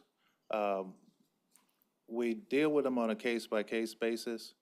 In most cases, we can do what I talked about earlier, where we may say, hey, we're gonna have to do a half-mile less of road reconstruction so that we can take money, because it's kind of an emergency situation, to try to upgrade the safe route to school for a school. That makes sense. Thank you so much for what you do for the department. Any other questions? Mayor Pro Tem, that concludes my report. Oh, I have a question. Go ahead. It's important to me to be on good behavior because I'm in the mayor's chair. But I remain quite frustrated with how we approach sidewalk needs, repairs, gaps, what have you.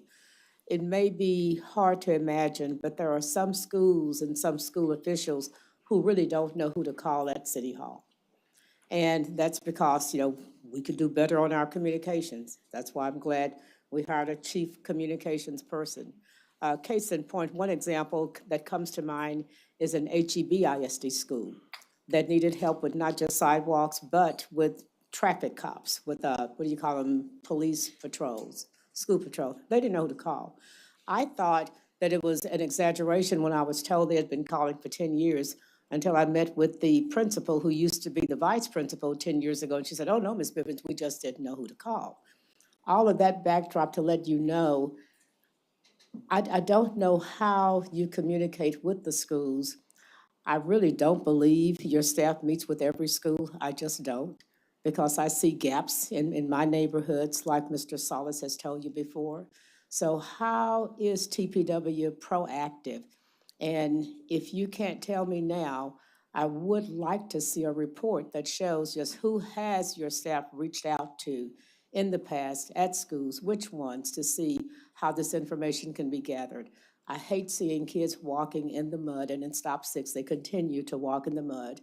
They will have to cross Berry, they have to cross Stallcup. Some go as far as Berry all the way to Young Men's Leadership Academy. I have many frustrations about sidewalks. And so that is a report I would like to see. We can give you that report. We do keep a list of all of the schools that we work with for safe routes to school and all of the work that we install. So we can provide that as a follow-up to this meeting. And I know that we've talked about some specific areas. And we can also provide you updates on those as well. Let me ask you this, because safe walks to school, safe routes to school sounds nice, but I think it's like a slogan, but I don't think it touches every school. And I say that just based on complaints I get about kids walking in the mud. And so if you can go beyond that program, Safe Routes to School, and just tell me which schools your people are talking to. And that way I don't miss anybody. And this is just my district. If anybody else wants to chime in, that's you all. But this is just my district, and not the old, not the new, every school, including charters, including elementary. We had a high water rescue near Mallet Cove recently. I don't know if that triggers into TPW thinking that this may be a problem for the nearby private school at Temple Baptist. And so just what schools your folk are talking to and when. If I could get a report that covers, let's say, the past 12 months. No, take it back to before COVID, because that's when y'all were really working. So I'll give you a couple of months. Yes, ma'am. Thank you. 2018 would be a good start point. Okay. Anybody? Okay. back to you. Yep. Okay, so now I have to go to this list over here, but I think there's a number 1 that I'm missing. Questions regarding, oh, very important. Are there any questions regarding significant zoning cases? And with that, I know we're going to have staff come up and talk about significant zoning cases. There you are. Hi, Leo. Good afternoon again. Good afternoon. Is there any question, or do you want me to go through the significant zoning cases? Well, you know the hot ones. You want to start, and maybe you'll have people joining in, adding to your list. Sure. So in District 4, zoning case 21208 from B, 2-family, to PD, plan development for E, neighborhood commercial uses for mini warehouses. Zoning commission recommendation was for denial. Zoning case 21236 from unzoned, AG agricultural, A25 1-family, A10 1-family, and A7.5 1-family, to A5 1-family, J intensive commercial, PD CR plan development for all uses in low density multifamily, for detached multifamily. The proposed use is a combination of single family, commercial, and detached multifamily. Recommendation from the zoning commission was for denial.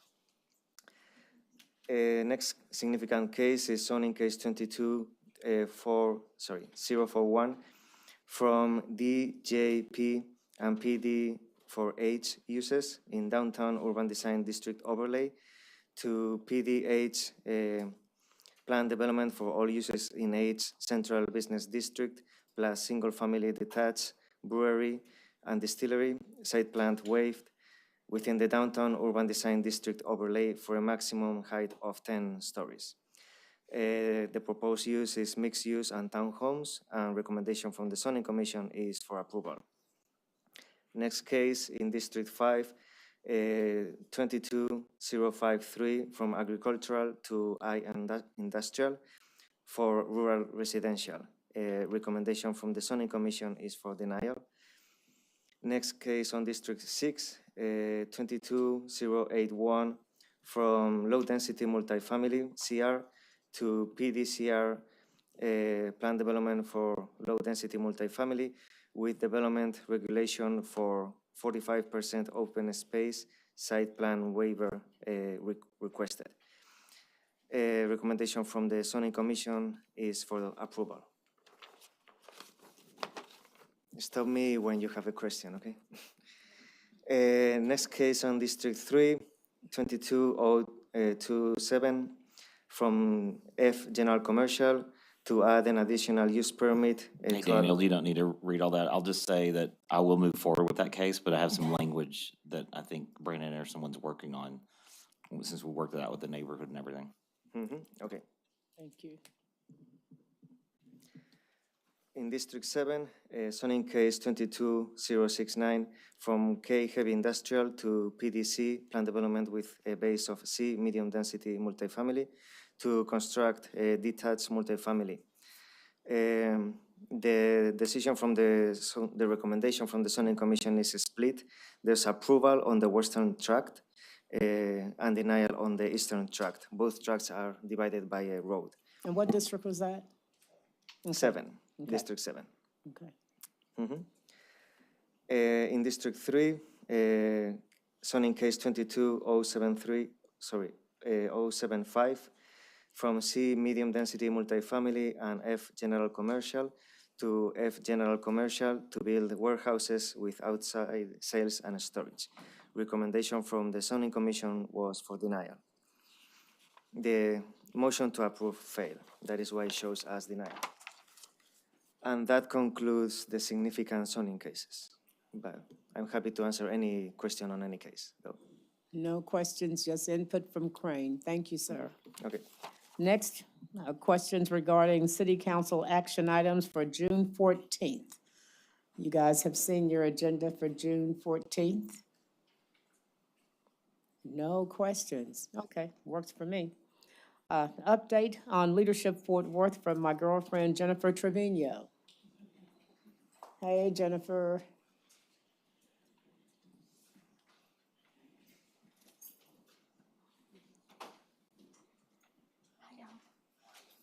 Thank you for being here and welcome, and thank you for the work you do. Hi, y'all. Hey. Thank you so much for the opportunity to be here. There's a lot of friendly faces in the room from alums and community members and speakers and panelists that, and recent grads even. So one of the things that I was doing as we were waiting is noting that even the report that we ran on our alumni, it's a good test of our database. We're not all in there. So there was over 60 folks that over the history of our organization have gone through Leadership Fort Worth from the city of Fort Worth. So stay tuned for an updated report. You're helping us test our program in that sense. So I want to make sure that I stick to my time. I know that you all have got a lot of other things still ahead.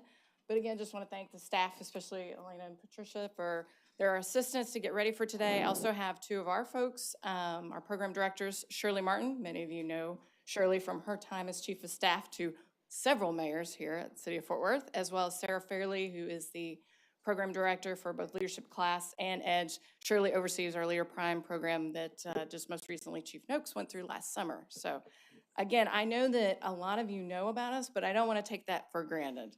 And so that's why I'm here today, to give you a quick update about what's going on and keep you in the loop. So many of you know, 50 years old, we're celebrating a big celebration next year.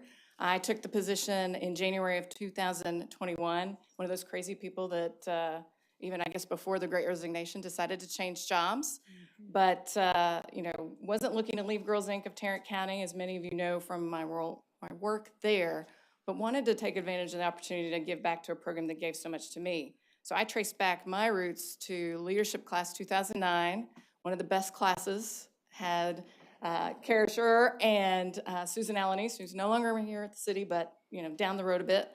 I credit Leadership Fort Worth and all the things I learned and was exposed to and was challenged by for my bid for city council and my service on numerous city council, city task forces and boards and commissions over the years. So want to just highlight we've been doing several programs and we keep adding and growing. For when there's a need, we try to step in. So that's something else I want to plant that seed with all of you, especially Mayor Pro Tem and Council, that as there's opportunities in your districts or you see something, please don't hesitate to reach out to me and our team, because we know that there's more that can be done, and we all recognize, I think, based on everything you've already discussed today, now more than ever, we need leadership at all levels and in all organizations across our community. So we started out with class in 1972, celebrated that 50-year mark will be next year in 2023. We added Kids Next as an initiative coming out of Mayor Kay Granger's office at the time to work with kids. And so 8th graders that we are working with partnership with Fort Worth ISD and the TCU college student mentors there. We added EDGE in 2009. We added Prime in 2016, again, to help fulfill needs in our community. And we want to make sure that you all are aware of that. You're sending people towards us that you would recommend as well. Give you a quick update about what's been going on in the last year and a half of my term as being the leader of this organization. We've shifted some of our approach. We dug through, Sarah dug through a lot of our previous participant feedback, and many of you have taken surveys and feedback forms, and she really dug into it, and I credit her and appreciate her time in that to really dig in to make changes. So we've shifted schedules. Most of you all know, we learned through COVID, our extension span is not quite as long as we really think it is. So, we're changing from a 9 to 4 to allow working parents to pick up and drop off kids. We're working on shifting off of Fridays to Thursday program days so that we're not impacting long weekends, other trips, and other family dynamics. Even some of the organizations that are going through flexible hybrid schedules or working remotely on a permanent basis. We've also partnered with some new organizations, including the Tarrant County Black Historical and Genealogical Society. Many of you know we are a strong partner with Judge Quentin McGowan on our infamous history tour, but we were wanting to add more components to the Fort Worth history and make sure that all aspects of history are included and more voices and perspectives. We've also partnered with OLA, Art de Stella Rosa, and Decolonizing the Music Room as some examples of that. So We also shifted our curriculum a bit. You know, there's been a lot of development, lots of new leadership, you know, curriculums and things, and we really focused on strengths. And I think with our current program participants now, that really resonated. So many of you may be familiar with Strengths Finders, but leaning on that for both class and edge. So not just working on what are our opportunities to improve for our program participants, but the enhancements of what they can lean into. We had several folks that went after the assessment, especially the EDGE participants, that said, I didn't know that that was what I was really good at, and now I'm going to shift that focus. So hopefully that leads them also when they're considering their board service, their community service, their volunteerism as well. Some other things that we have done in the last year that we're really proud of is being part of the FAIR grant through the North Texas Community Foundation. So that's the Fund to Advance Racial Equity, leaning in that to support our ongoing work in the community. We also established in partnership with one of my alma mater, so I'm a Horned Frog, or excuse me, a Red Raider and a Horned Frog, but TCU came to us and said they wanted to leverage our talent in our pipeline, again, keeping talent here in Fort Worth. And we are going to be announcing later this week our inaugural Leadership Fort Worth Scholar, who is going to get a full ride to the TCU MBA program this fall. So we're very excited about that. We had 3 folks actually apply from the current EDGE cohort for that. All 3 were accepted, and we selected one of those to be our scholarship recipient. The other 2 also earned scholarships from the dean in their office. So super excited about that. Trying to do that value add, as you might imagine, for a lot of our participants, as well as the organizations that are supporting their employees, like the City of Fort Worth has done with us. We've also are participating in one of 8 organizations that is in the inaugural cohort for the Racial Equity Now, that's funded by the Rainwater Foundation, doing some really good work. We just started that. Sarah, myself, and one of our board members is really involved in that participation. We're trying to get with the modern times, keep up. We have a new website coming, so that'll make our user experience for both community, applicants, alumni, as many of you get involved with us. And again, we relaunched all of our programming back in person. We navigated, just like many of you, some changes and things that we had to shift and pivot during the holiday period, as well as dealing with the winter weather in February. So we're making some changes. One of those little things that we're doing is taking a page out of our school districts. We're having a weather makeup day, just in case. So this participant log here, we're just under 4,000 alumni over 50 years. So I hope those of you that are in our ranks understand you are part of the Leadership Fort Worth family, and we're really proud to have you there. You know, again, in summary, that we're developing Fort Worth leaders, and we all recognize that's got to change and that has to keep up with the times. We're open to y'all's feedback, participation as well. We want to continue to cast a wider net on who we're reaching out to. This year, we're working on crunching all of our year-end numbers, but I believe this is going to be not only the highest dollar amount of scholarships that we've awarded for our programs, as well as participants. So hopefully Gina's nodding her head in appreciation from her time on our Leadership Fort Worth board. One of our current board members, DJ Harrell's in the room as well. So one of my bosses is here, as you can imagine. But we are continuing to focus and partner with the community and keep up with the times and the fact that we have to do a better job of preparing Fort Worth. Our tagline is to provide Fort Worth with diverse and enlightened leaders.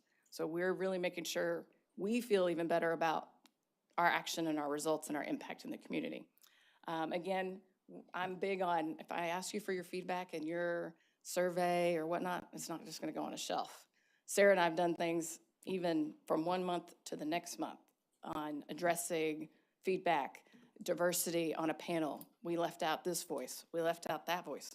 We're not perfect, and we are going through that. Being open to that feedback. Sarah, I think, is one of the things that I appreciate. She's given me some good background experience of being more open to that feedback and how do we make it better. And I think that's what's helpful when you have such a multi-generational and diverse team like we do at the Leadership Fort Worth staff. So I'll leave you with some highlights, and you know, this is a little bit of an eye chart, but I wanted you to understand this isn't just what we're saying, it's what our participants are saying.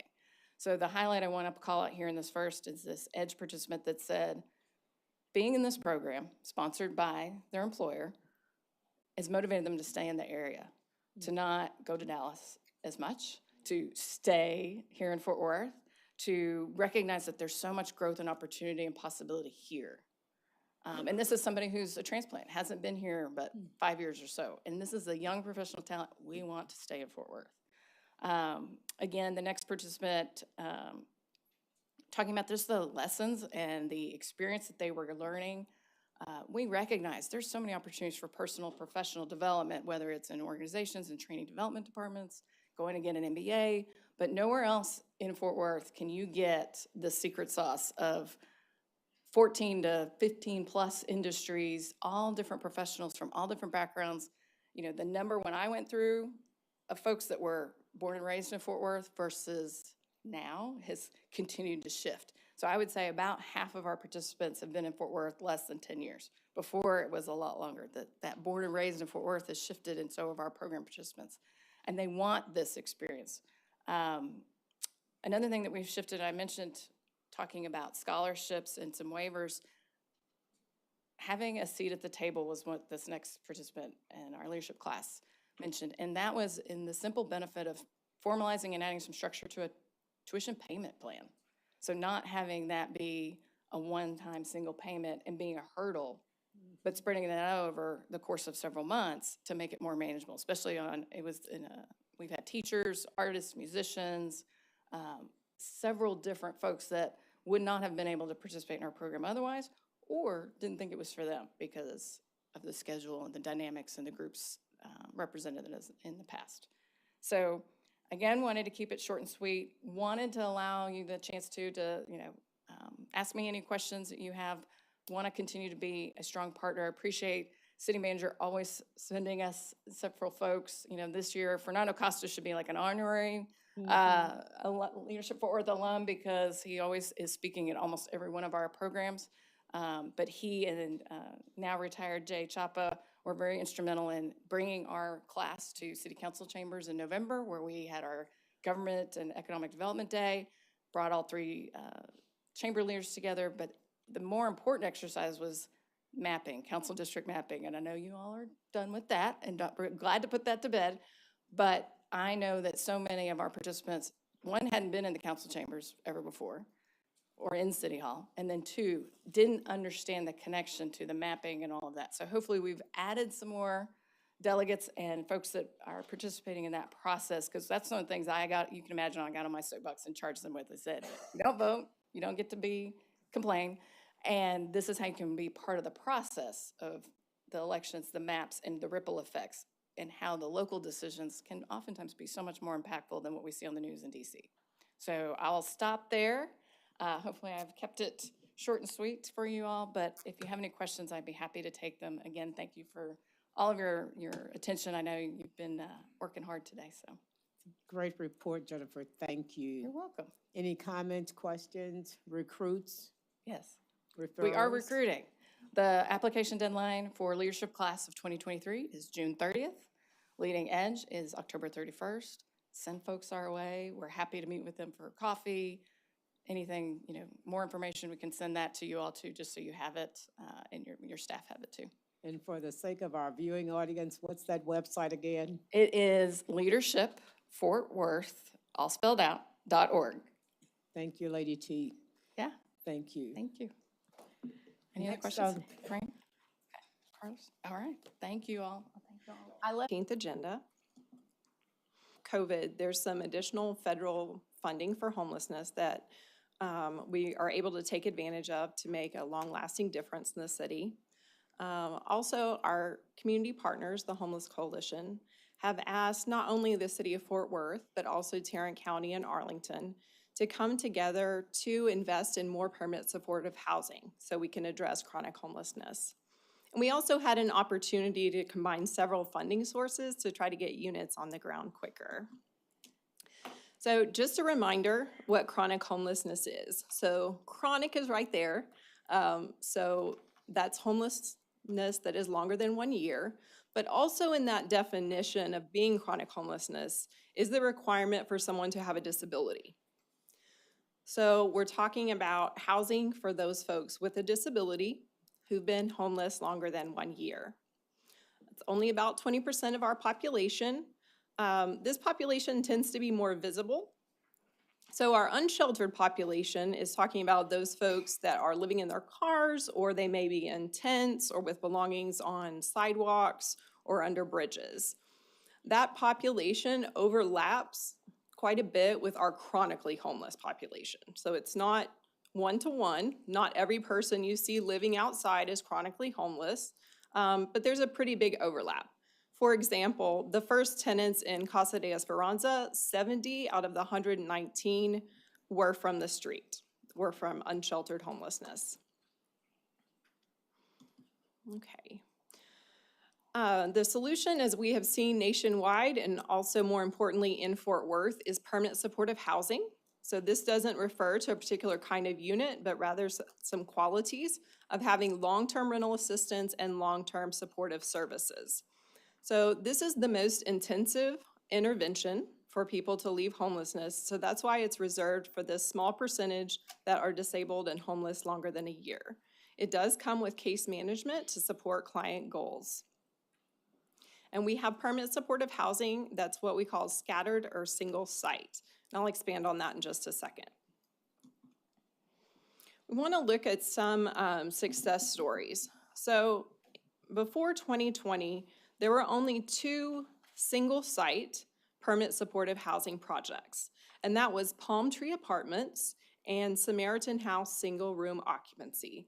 And single site means that everyone at that particular property is chronically homeless. So about 95% of our permanent supportive housing was what we call scatter site. So someone gets a rental voucher and they take that voucher onto the market and try to use it. And it sounds very good that people can have that choice and they can take that voucher and live anywhere they would like. However, there are also some difficulties with that approach. So one is we just have a shortage of physical units for 0 to 30 AMI. The second is Fort Worth has a very high rejection rate on behalf of landlords and rental assistants. So for example, only 22% of Fort Worth landlords accept rental assistance. So while it seems like it's a good idea to send people out anywhere they can be housed with a voucher, in actuality, it's very limited. And in non-low income areas, it drops to 17% acceptance rate. And then sometimes, because there is such a demand for affordable housing, if you're a landlord, understandably, and you have 100 folks that are ready to apply for your 1 unit that is affordable, you're probably not likely to choose the person with an address that's a homeless shelter or that was evicted 6 months ago. So all of these things have made it difficult to fully utilize the resources we have in our system. And so that's why we've added some diversity to our housing for those exiting homelessness stock, which is a couple more single site projects. And one is Casa de Esperanza, and the other is New Leaf Community Services. And so what that has done is that has helped us be able to fill properties quicker and better utilize those federal resources because the unit is there, is required to take rental assistance, and it's required to be understanding regarding credit history and evictions. And both these projects have on-site services, which I'll describe a little more in a second. I just want to lift up one thing though. One of the services offered at Casa de Esperanza is through our local health system, JPS. And one of the goals we as the city gave them was to reduce the number of ER visits. And we have data now from our first year, and we show that because of residency in Casa, they compared the exact people at Casa de Esperanza. They looked back in their service history for 3 years on emergency room visits, and then their emergency room visits since they've been at Casa. There's 634 less ER visits, just by virtue of those folks living at Casa. If you use the state average of an ER visit being $2,318 a visit, that's nearly $1.5 million. I'm sorry? Mind repeating that statistic one more time? Oh, okay. So we calculated 634 less ER visits from the folks at CASA versus when they were unhoused. And if we use a state average ER visit of 2,318, it comes out to nearly 1.5 million. Thank you. One of the other goals in the notification of funding availability for permanent supportive housing projects was to combine multiple funding sources to make it easier to get units on the ground quickly. So we were able to combine all these funding sources listed. We were particularly happy that our local philanthropic foundations are committed to matching the Housing Finance Corporation funds dollar for dollar to support this development of housing. In this process, the scoring committee was 4 folks, 3 neighborhood services staff members, and also someone from the private foundations. These are the criteria that were used. We looked at not only the project description and their ideas, but also their timelines and capacity to leverage and their experience in this field. Out of this notification of funding availability, there are 3 recommended projects. The 3 are New Leaf Community Services, Journey Home Housing, and OPG Clifton Riverside. I will say in this round, we did not have any projects that were rehabilitation projects, although Palm Tree, one of our PSH projects, was. There's pluses and minuses to both.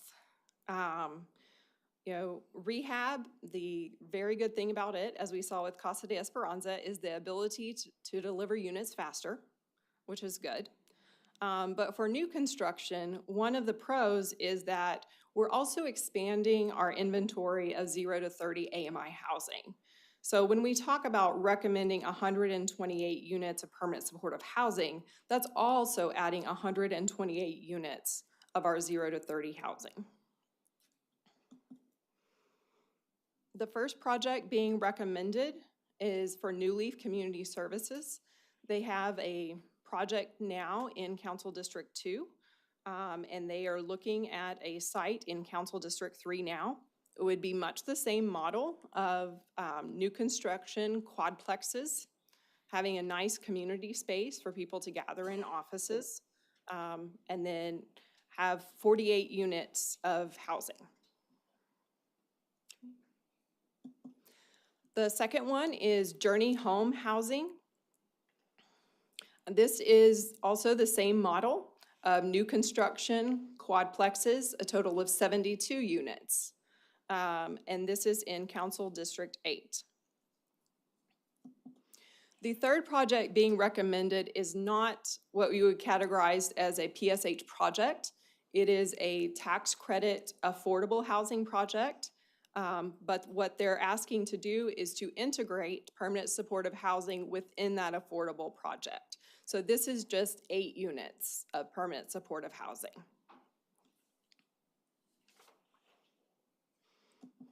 Okay.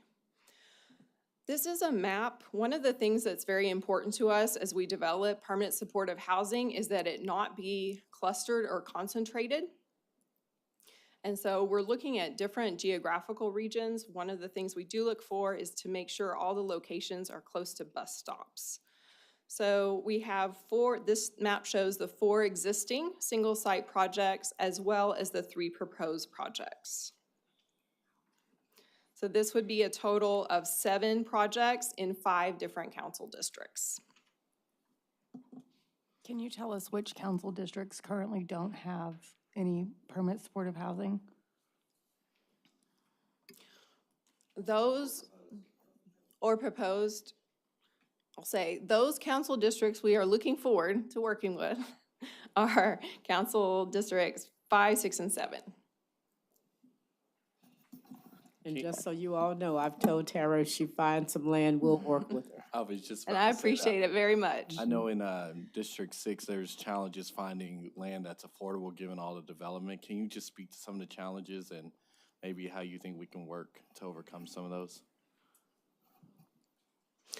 Well, I mean, I think each council district has its own unique challenges, and one of the things that's been really helpful to me has been y'all's willingness to be able to kind of meet and help me learn your districts and where might be good places for permanent supportive housing. And so I hope to continue to do that, but I really appreciate being able to come to you guys and work closely with you. Thank you, Tara. Tara, and Welcome. help us do the job of working with our colleagues. I'd like to know what, a list of all of the proposed sites and where they could have gone so that we can make sure internally we're putting pressure on our folks to do the right thing. Okay, I will look into that and gather that.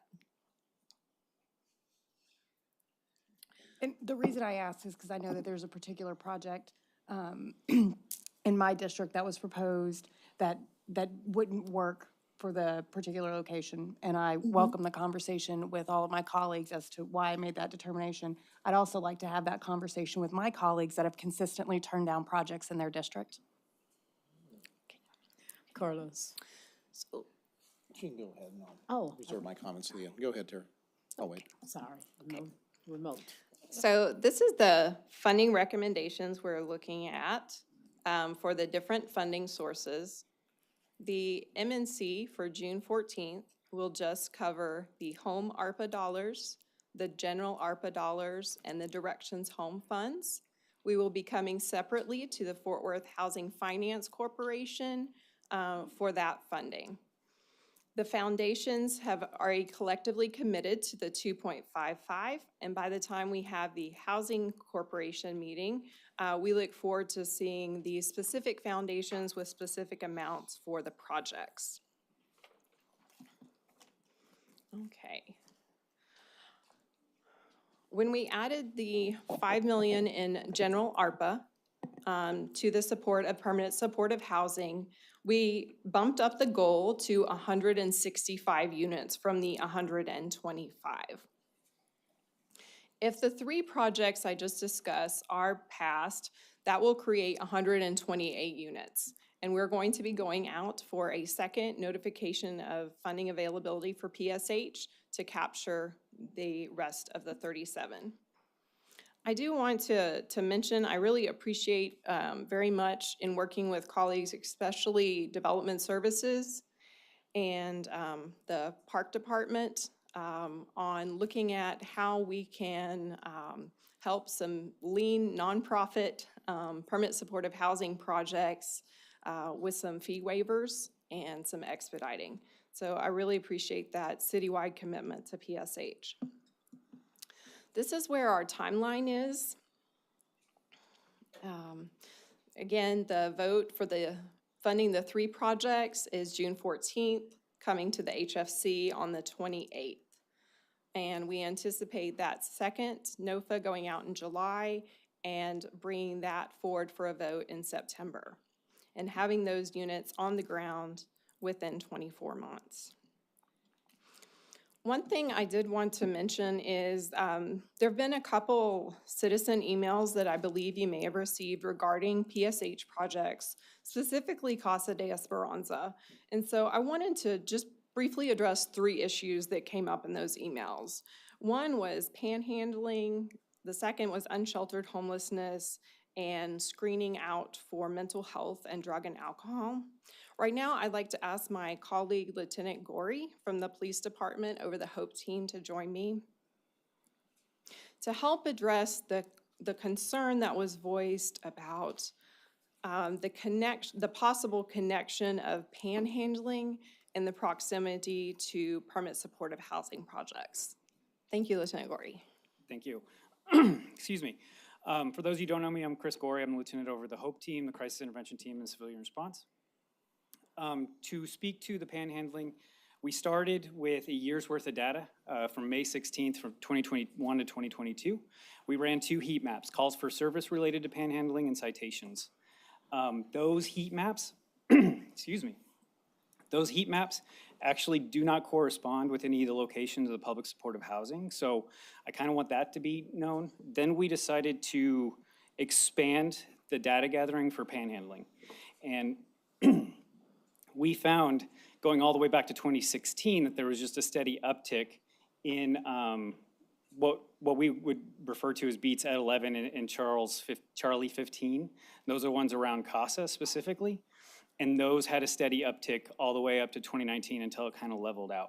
So we did look at panhandling numbers. There's not a whole lot of variation other than the general upward trend, probably with the population growth up there. Okay. So in other words, it's not due to public permanent supportive housing. Not that I'm aware of, sir. No, sir. Lieutenant Gorey, can you speak to, I know I had a conversation with Chief Aldridge about kind of an informal experiment y'all did about citing folks for panhandling and how effective that was. Can you speak to that, or if he's still here, can? He's still here, but we've talked about it several times. When he was the captain over Central Division, one of his lieutenants came to him and said, let's do a panhandling detail. And so over the course of a 3-week period, the first week they decided to go out and provide education to all these homeless individuals, correct? Yes, provide the education. Then the second week, they decided to go ahead and step into a zero tolerance kind of enforcement and arrest and cite everybody who was in violation. Third week, they did a post-test kind of measure. They found out that the same people that they had arrested in week 2 were pretty much in the same locations from in week 3. And then can you, sorry, just follow up. Can you let folks, my colleagues know here, I know we've talked about it in an area around La Grande Plaza, and I know you're doing up north as well, but the education that we're doing to residents regarding panhandling to try to reduce that. Yes, so any neighborhood that wants this flyer, it's a one-page flyer that we suggest go to HOAs and businesses, and what it is just it has a QR code.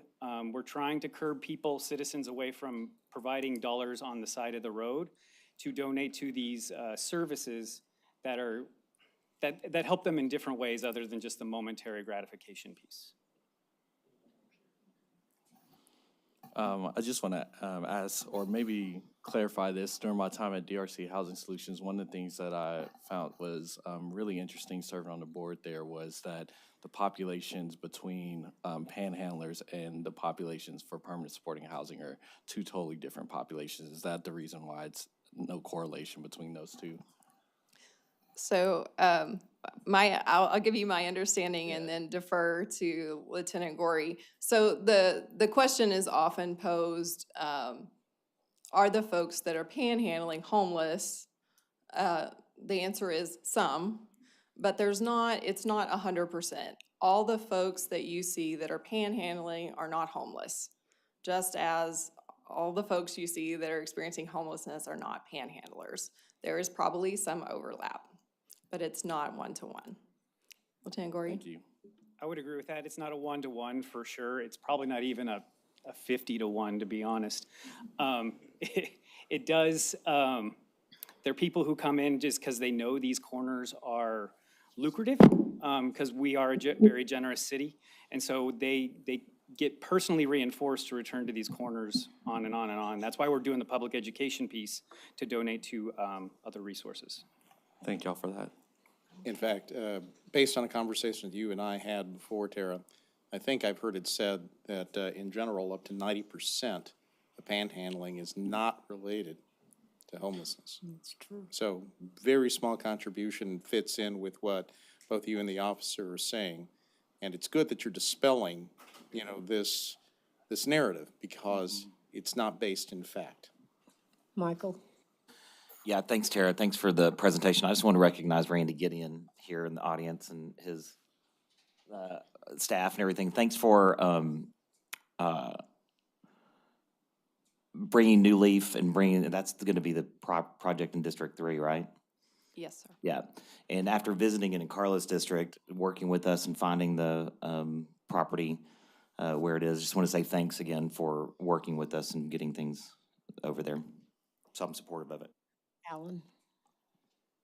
So I just want to be clear, there have been, Casa de Esperanza is in my district. Yes. And we have had a few of what we believe to be credible reports that people that were panhandling were entering the facility. Could you briefly talk about what's happening there or what's being done? Okay. So we received pictures from citizens of folks that had been panhandling in an area near Casa de Esperanza. And the citizen had photographed a couple people entering Casa.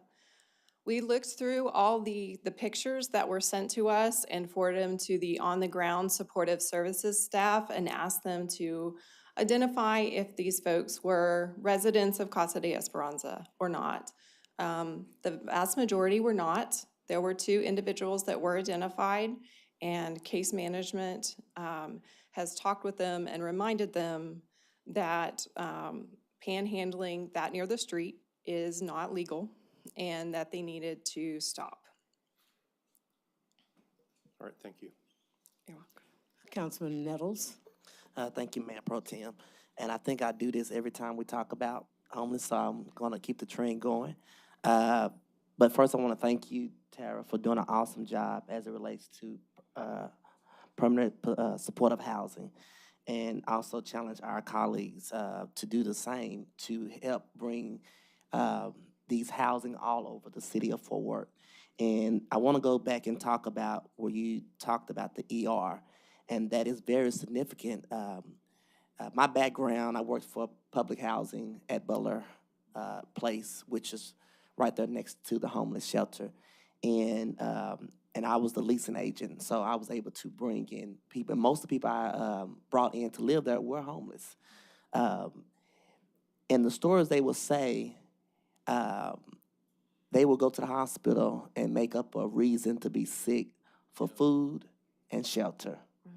And so when you talk about ER visits being down because of providing housing for homeless people, that's 100% true. And so as a city, and the chief always talks about being the city that leads the nation, if we're getting really close, because I think it's more than 33 that's probably left, but as our study shows, that's what's left. But we're getting really close. What happens when we meet our goal and exceed our goal? We become the city who is taking homelessness seriously. And so, although we can't have the stigma of, I want to help housing, permanent housing, but not in my neighborhood or not in my area, or my constituent says this, or it shouldn't be next to that. There are certain areas where it shouldn't go, but there are a lot more areas where it can go. And so that's why I'm glad we have 2 that are coming, and we're trying to identify even more in the district to make that possible. And I want to go back to your first slide where you talked about chronic homelessness. And number 1, I believe you said that homeless longer than a year and disabled. So these are not people who are committing crimes. These are people who fell on hard times. And I tell you, 50% to 60% of the city of Fort Worth is a paycheck away from falling on hard times. That is where we're living in. And so our focus should be on how we can help and not how we condemn. Not saying that anybody's on here condemning. I'm just giving my 2 cents into this matter. And so thank you for all the work that you are doing. And I hope and pray that others will come and help the process.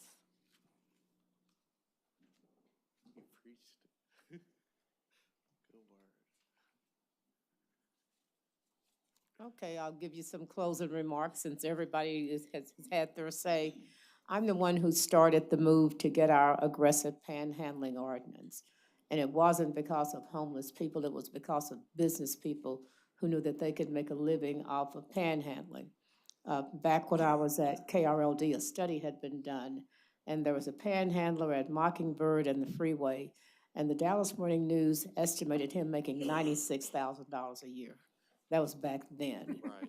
And so, Quadruple. his holy council person. But, you know, it's offensive when people connect homelessness to panhandling. It's Right. 2 very distinct personalities at play there. We worked on the panhandling ordinance. Kerry joined me. Kelly Allen Gray worked in. Kerry wanted to fine them, to ticket them. And so Kelly and I convinced him, at least in the black church, some people think it's their Christian duty to give no matter who it is. We couldn't go that far to ticket them, and we knew that we're not going to get any revenue from it. And so I'm glad your studies show that they still come back. But if one thing this discussion can convey to the public is, do not look at homelessness as a panhandling occupation. Two entirely different things. And again, Tara, thank you for the work you do. The police have been handing out those brochures for years. I think they're very, very helpful. If whoever is the NPO for John T. White, where's Chief back there? They need to take some brochures to Mama Gina. Thank you for visiting her again. She has stopped feeding the homeless. I explained to her she can either be a businesswoman or a social service agency. I think she chose her contract with Will Rogers to let that work for her. So thank you, Tara. And if I can find where I am on this agenda next. Thank you. I put it over, here it is. Mayor coming back next week? Okay. Yeah, okay. Let's see. Update on development, we just did that. Wake up, Gina. Another presentation, oh, this is important though. Presentation on the 2022-2023 action plan for federally funded housing and community development programs. Dynamic duo, Victor Turner and Sharon Berkeley, daughter of my friends. Thank you, Mayor Pro Tem and Council. Just to give you a little bit of context, each year we have to submit an annual action plan to U.S. Department of Housing and Urban Development to continue receiving our federal funds. There's 4 programs that are listed: Community Development Block Grant Program, the Home Investment Partnerships Program, Emergency Solutions Grant, and the Housing Opportunities for Persons with AIDS. You just heard Tara talk a little bit about permanent supportive housing. We utilize the Home Investment Partnerships Program to partially fund New Leaf. So these programs fund a lot of different things: park improvements, infrastructure, public service activities, and the like. As part of this action plan, every state and locality that gets entitlement of HUD dollars have to do a 5-year consolidated plan. So we're into year 5, we'll be doing a new plan.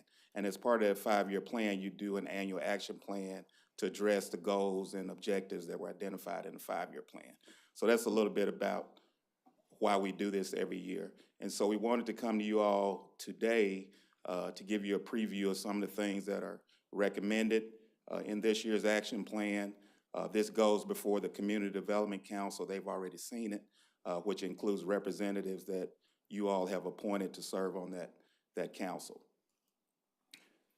So here's a summary of each program and the dollar amounts that we're going to be receiving or expect to receive this year. You can see the CDBG program, there was a slight decrease.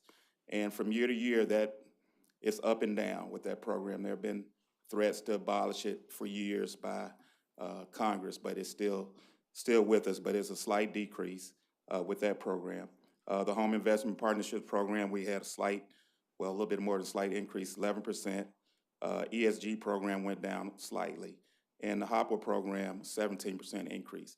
That particular program has experienced increases over the last several years, so we're pleased to see that. Overall, we had a 1% increase between the 4 programs. So you can see what our allocations were last year between the programs, 12.9, and what we expect to receive this upcoming program year, a little over $13 million for those programs. So Sharon is going to go through our public service allocations. We only have 15%. There's a statutory limit that we can only do 15% for public service. And so you see what that dollar amount is. And then this is a list of some of the housing programs that we do.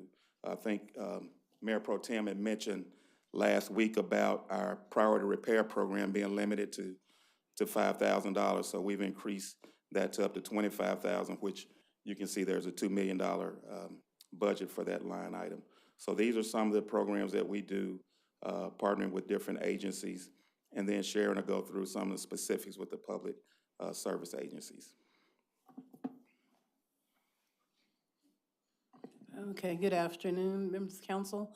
Our public service agencies apply each year for three of our grants, the CDBG, ESG, and HOPWA. We received 43 applications this year and recommended 23 to go forward for award. They're grouped here by each of the strategic goal, which is 8 of the con plan goals that we have allocated for the funding for our HUD grant funds. First, we have our housing channel, affordable housing was recommended. We have 3 aging in place agencies that were recommended. Under children, youth training, and mentorship, we had 6 agencies that were recommended for funding. We had 1 for homeless services under our CDBG grant. And we had 4 under the poverty reduction household stabilization. We have one of our housing programs that's operated internally, our priority repair program. Was allocated $2 million. We are adding or increasing our allocation to include our substantial rehabilitation program up to $25,000 per property. This is for homeowners that are at or below 60% area median income, which is $33,960 for a single person or $38,820 for 2 people. You just glossed over that. Go back and say that again and tell folk how far we've come to get here. This is major. Our priority repair program has been allocated $2 million. Prior to this year, we have restricted the maximum allocation per property to $5,000. We've increased it, which is our statutory regulation up to the $25,000 per property, which will allow us to do more comprehensive full work for all of our homeowners within our city. Now, I'm going to interrupt and ask questions. Victor, how did you guys make this happen? Because we've been asking for this for years. What did you do? I convinced staff that this was something that we needed to do. We also looked at other cities and where I came from as well. We did up to $25,000. We had to make a few little tweaks with our environmental review, but it was nothing that we couldn't overcome. So now I think we're at a point we realize that $5,000 would do very little. You can't even repair a full roof. And so if we're gonna help extend the life of these houses, we felt that it was just critically important that we raise that dollar amount, so everybody's on board. Well, I want to tell this council why this is so important, and I hope you tell everybody in your districts, because people all over this city occasionally need a little help. And the fact that we could not provide any more than $5,000 for more than a couple of decades was almost insulting. And so we've been asking for this and asking for this. And this is going to be big for your people. So Renee, one of your first communication pieces will be letting people know about this program. Now, you have to be at a certain financial status to be able to get it, but at least this is news. And I promise you, some folk are going to be allowed to stay in their homes because they can get rid of mold, they can get rid of lead, and fix up a sink that has all kinds of problems. So thank you, thank you. Thank you, Mayor Pro Tem. Our Cowtown Brush Up program is an ongoing partnership we have with Trinity Habitat for Humanity. It's a volunteer home painting program that's operated twice each year, in the spring and in the fall. We have for our major projects under CDBG, the balance of an allocation of $1 million for ADA improvements at our Southside Community Center. For our Home Investment Partnerships program, we have the 10% allocation for administration. We have a pending housing development project for our Community Housing Development Organization, Development Corporation of Tarrant County. The balance of our home funds are going to be allocated to the Stop 6 Capital Choice Neighborhood Grant at $1 million, which is year 3 of our 5-year commitment of our grant funds, and also to the Permanent Supportive Housing Project that Tara mentioned earlier. Home entitlement funds will be allocated in that second NOFA. Our ESG public service agencies, all funds with the exception of administration are allocated to our PSA program. So we have our 5 here with Salvation Army with homelessness prevention, Center for Transforming Lives provides rapid rehousing services, and Presbyterian Night Shelter, Trueworth Place, and Safe Haven provide shelter services. Our HOPWA public service agencies, we have two, Tarrant County Samaritan Housing and AIDS Outreach Center, with their funding allocated as shown. The balance of our HOPWA is operated through our internal tenant-based rental assistance program with the HOPWA funds, as well as the staff administration funds. This is a spreadsheet just breaking down each of the funding by the con plan goal. The majority, as expected, is with our rehab programs and housing, making up more than 50% of our overall allocation. This is our timeline. Of course, today we're presenting this to the council. Our draft plan is currently underway and will be posted July 1st, the same day that our public comment period begins. It's a 30-day public comment period that will go through August 1st. July 13th, our staff will have an action plan public hearing, and we will be back before you on August 9th requesting for consideration and approval of the action plan, which is due to HUD on August 15th. And our program year will begin on October 1st of this year. Any other questions? Questions or comment outside my sloppy emotional reaction? It's so, so important. Elizabeth. It's not sloppy. I can see it in your face that it's something that means a lot to you. And I think that I appreciate that perspective, because not knowing the history behind how we got there, sometimes we need that. So thank you. Thank you. Okay, dynamic duo. All right, thank you. Go forth and conquer some more. Finally, oh no, we have to hear from Brandon. Oh, he's going to bring Cody. So, Environmental Fund update from my friend Brandon Bennett and Cody Wittenberg from Code Compliance. Hi, Brandon. You know I'm your friend.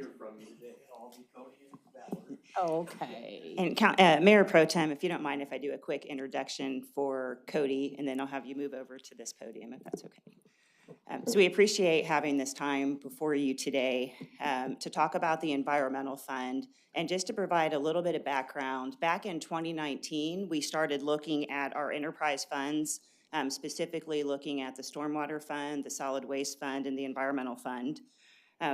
And through that process, we looked at rate history, challenges, and policy issues that needed to be addressed.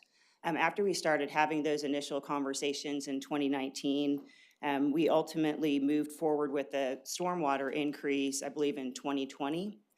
Since that time as well, we've talked to you several times about the Solid Waste Fund. We've brought to you the waste management contract, and we've discussed with you some of the revenue problems we were having with the Solid Waste Fund. And we've even proposed different revenue solutions, such as instituting a landfill surcharge, which we did. And also we had entertained implementing a landfill surcharge for our grant of privilege haulers, which we have not done yet, which has been a conversation I think we've had with mayor and council over the past 6 months.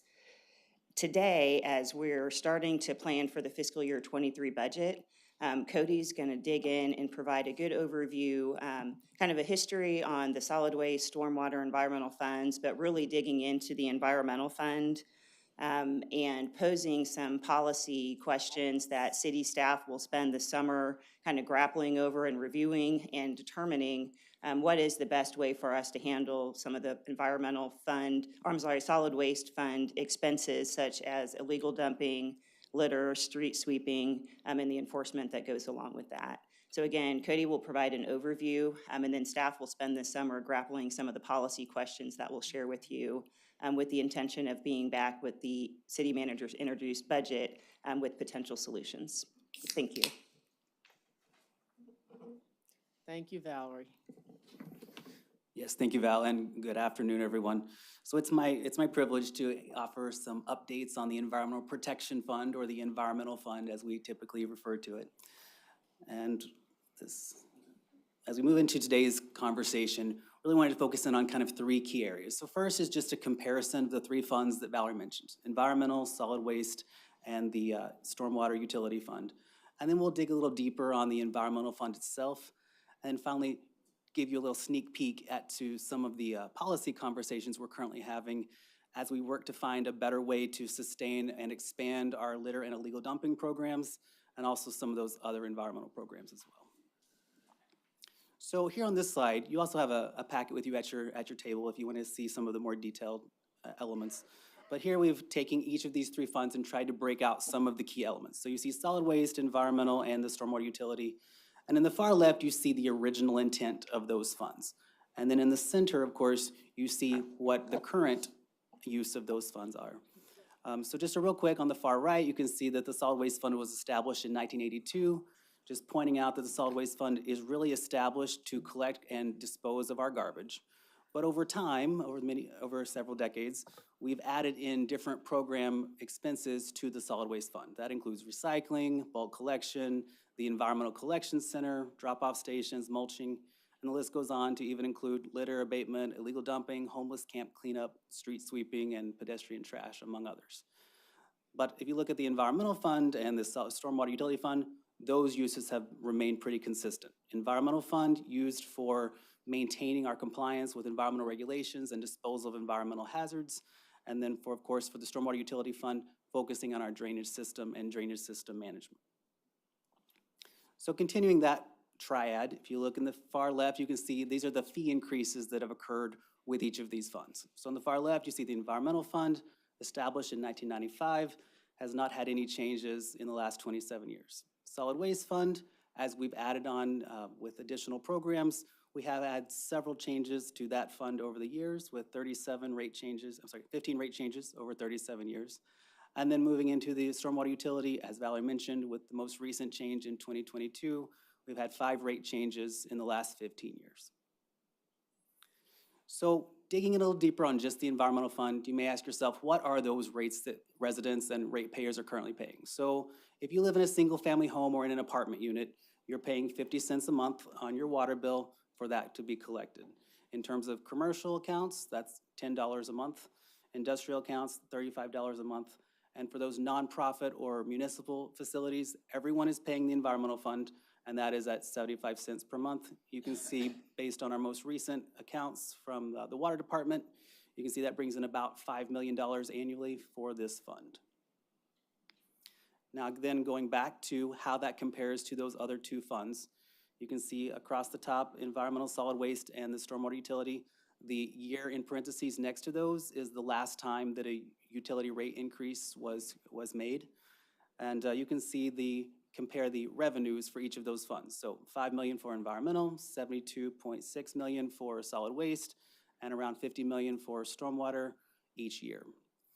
Another key point to bring to your attention at this slide is the distribution of ratepayers. So you'll notice that for environmental on the left and stormwater on the right, that this incorporates residential ratepayers, commercial ratepayers, and industrial ratepayers, as well as those other smaller groups.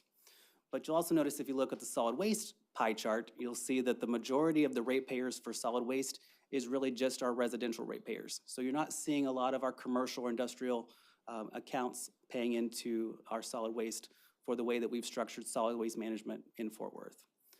And then down at the bottom, of course, you can see the current net position, cash on hand, and reserve requirements for each of those funds. So we talked a little bit about the fund structures and kind of where the current status is of each of these. And on this slide, we wanted to talk about some of the challenges. So I mentioned earlier that we've added many services to the solid waste fund over the years. On the left hand, you can see these are really what the current revenues can cover each year without any issues. And it really goes back to that original intent. You've got the residential collections and the management of those satellite operations that support those collections. But on the right side, you can see some of those other programs that aren't easily covered by the existing revenues. That includes illegal dumping, litter abatement, street sweeping, Keep Forth Beautiful, and others listed there.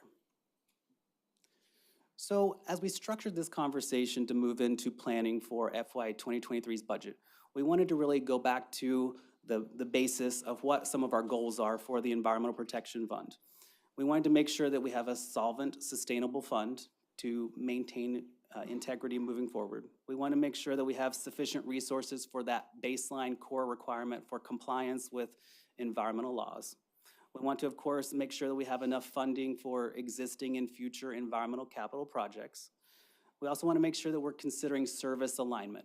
Are what the original intent of those funds, are we maintaining that with the existing programs and services that we're paying for with those funds?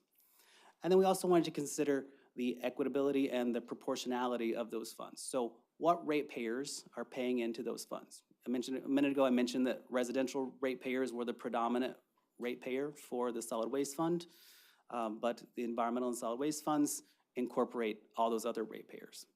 And then, of course, we want to make sure that we're having a nice savings account for those environmental emergencies that happen from time to time, and we're meeting that reserve requirement.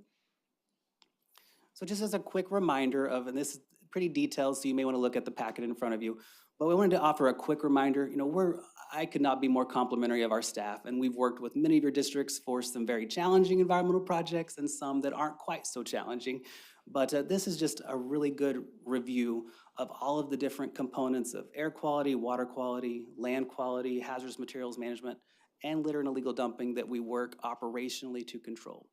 But I wanted to also point out that line on the slide and on your handout is everything to the left of that line is funded out of the Environmental Protection Fund today. But the litter and illegal dumping programs, even though operationally they fall in the environmental area, everything on that far right column is funded currently from the Solid Waste Fund. So as we talked about some of the different policy goals, we wanted to start really also focusing on some of the challenges that we see with the environmental fund as it stands. So we talked a little bit about program fund alignment. For the basic core function of that fund, are the programs that are being paid for out of that fund, are they aligning with that intent or that original goal? We also wanted to evaluate service demand. We have seen an increase in demand for services for litter control and illegal dumping as an example, and others. We want to make sure that we have enough revenue to meet those service demands. And then we also want to continue those conversations about ensuring we have funding for the potential cost of future environmental projects, and also ensuring that we have the ability to respond to those environmental hazards as they appear. So as we looked at all of this and we looked into the crystal ball, so to speak, we came up with about $22 million worth of environmental expenses over the next few years that we felt like we should probably start preparing for, or at least consider in conversations. So we broke these out into some priorities. So if you're looking at slide number 12, priority 1 was really looking at those expenses that are currently annually paid for out of the solid waste fund to see if there is an opportunity to shift those to another funding source. So you can see this is a general given year for FY23. About $4 million goes into these programs for litter and illegal dumping. Again, that's currently paid for out of the solid waste fund. We have the opportunity to consider another revenue source to meet those expenses each year. But then beyond that, we have to ask ourselves, is there the opportunity to expand what we're currently doing to meet that service level demand that we're receiving? Is there a way to expand our litter and illegal dumping control services? So working with staff, working with the budget office, we've evaluated some opportunities to expand as a second priority for addressing those issues. And then third, last but not least, is really looking at some of those other areas of environmental outside of litter and illegal dumping that we may want to consider. So whether that's asbestos abatement removal or the development of potentially a city sustainability plan, looking at in-stream water quality monitoring, petroleum storage tanks often cause us a problem at city facilities. We have to manage those. And then we have some other opportunities with solar energy or green infrastructure. Again, total sum for those is around 22 million, and there's other projects that we can consider as well. So again, this is a sneak peek at some of the active conversations we're having, not just within our own little Department of Code Compliance, but also with the Transportation and Public Works Department regarding stormwater and with the City Manager's Office. And we wanted to highlight some of the considerations that we're moving forward. So one is we could increase the amount of revenue that we receive in the Environmental Protection Fund. That might be an opportunity. The second one is we could potentially increase revenue with the Solid Waste Fund, which could be with that new surcharge for GOP haulers, or with an increase in residential collection rates. Number three, we could increase the stormwater utility fund and move qualifying expenses to that fund where needed. Again, each of these funds are governed by local and state law, what we can and cannot pay for out of the funds. Moving into number 4 and 5, those both relate to the general fund. We could transition these expenses to the general fund and either compete with all the other obligations for the general fund or consider an increase of revenue to meet those needs. And then 6, of course, we have to consider also the option of reducing services and programs to meet our existing revenue streams. And again, this is a sneak peek, so as we move into fully developing a budget for FY 2023, we also are working with our partners in solid waste and stormwater to see if there's a way to maybe work smarter, not harder, or find some opportunities through potential reorganization. So that could also be presented in the fall as well.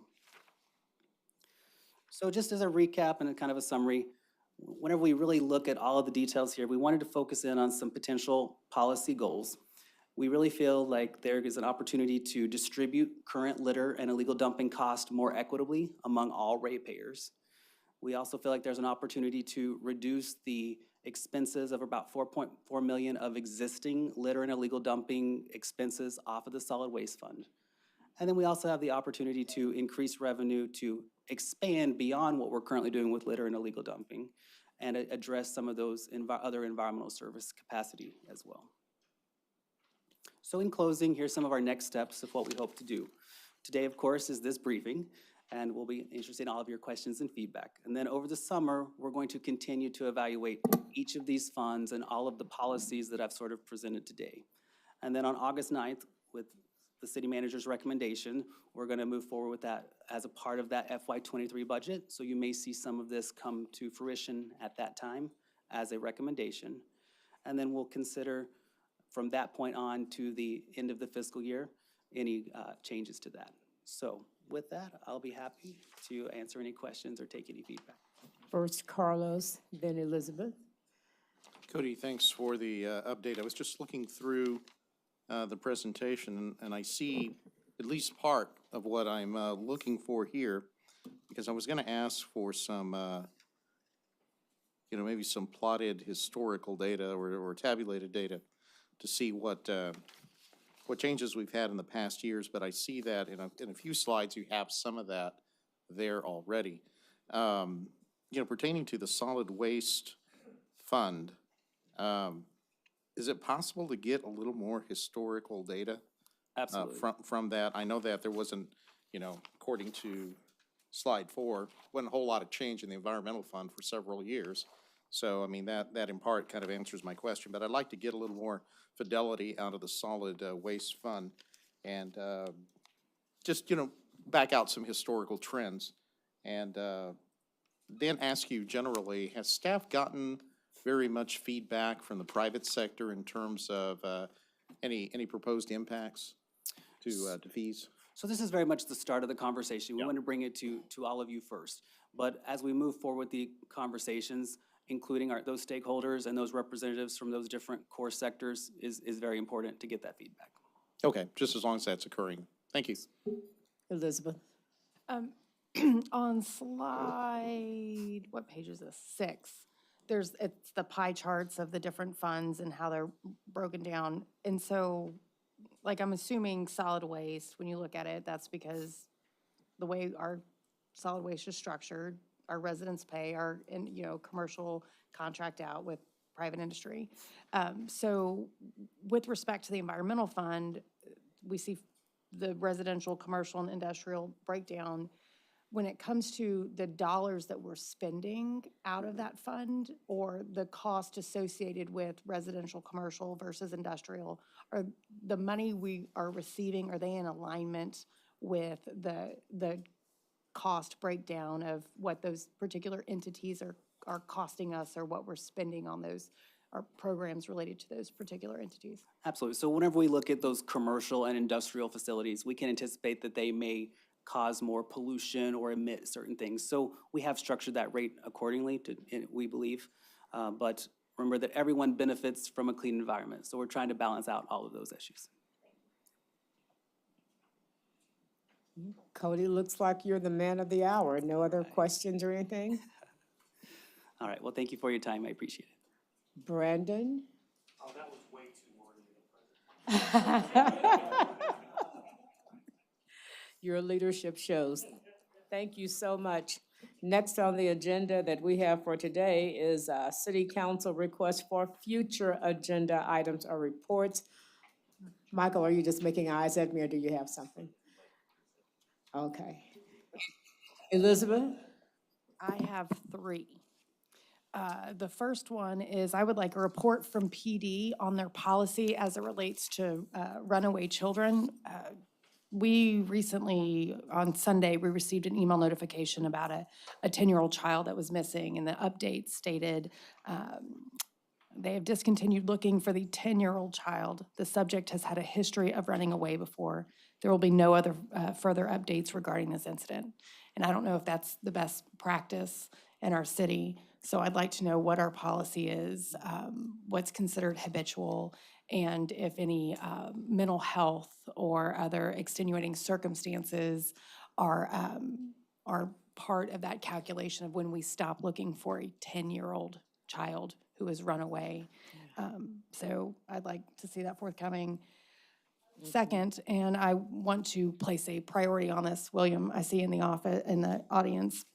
I recently had the opportunity to drive a significant portion of our freeways, approximately 12 contiguous miles from 820 south to 20 and then west to the exit that I take, which is Trail Lake. And I can tell you that there were no lights operable from Rosedale and 820 all the way to Hemp Hill, where there were 3 lights operable, and then they went out again until just past Trail Lake. I want a complete analysis of all major interstates in our city.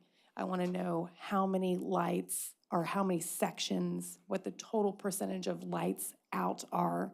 I want to know whose responsibility it is to maintain the particular lights that have been identified as inoperable, and I want to know the status of any work orders that we have to get those fixed. I think that that's an incredible public safety risk to our community, not just those folks that drive on it, but our first responders that have to go respond to the accidents that happen. I happened to be driving that night in the rain during a storm. Wow. And I am not one to be a fearful driver, as folks that have been in the car with me know, but this was scary.